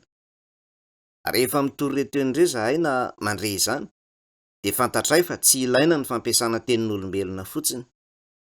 Mananteny zahay fa ny fanahy masina izay miasa miaraka amin'ny teninao dia hanentana ny foniny tsirairay mba hanaiky ireo tenin'ireo hoe anao, ary mba hahazoany fiainana amin'ny alalan'ireo tenin'ireo. Mananteny zahay fa ho tanterahana izany asa sarobidy izany. Ny lalàn'ny Satana momba ny ota, izay manakana ny olona tsy hiaino ny teninao, dia mety hiasa ao am-pon'ny olona mba hampikorontana azy. Tompo, arovy amin'ny fanahy masina izany mba tsy hiseho, ary tario zahay mba hahatsapahanay ny fahamarinana. Mivavaka amin'ny anaran'i Jesosy izahay. Amen.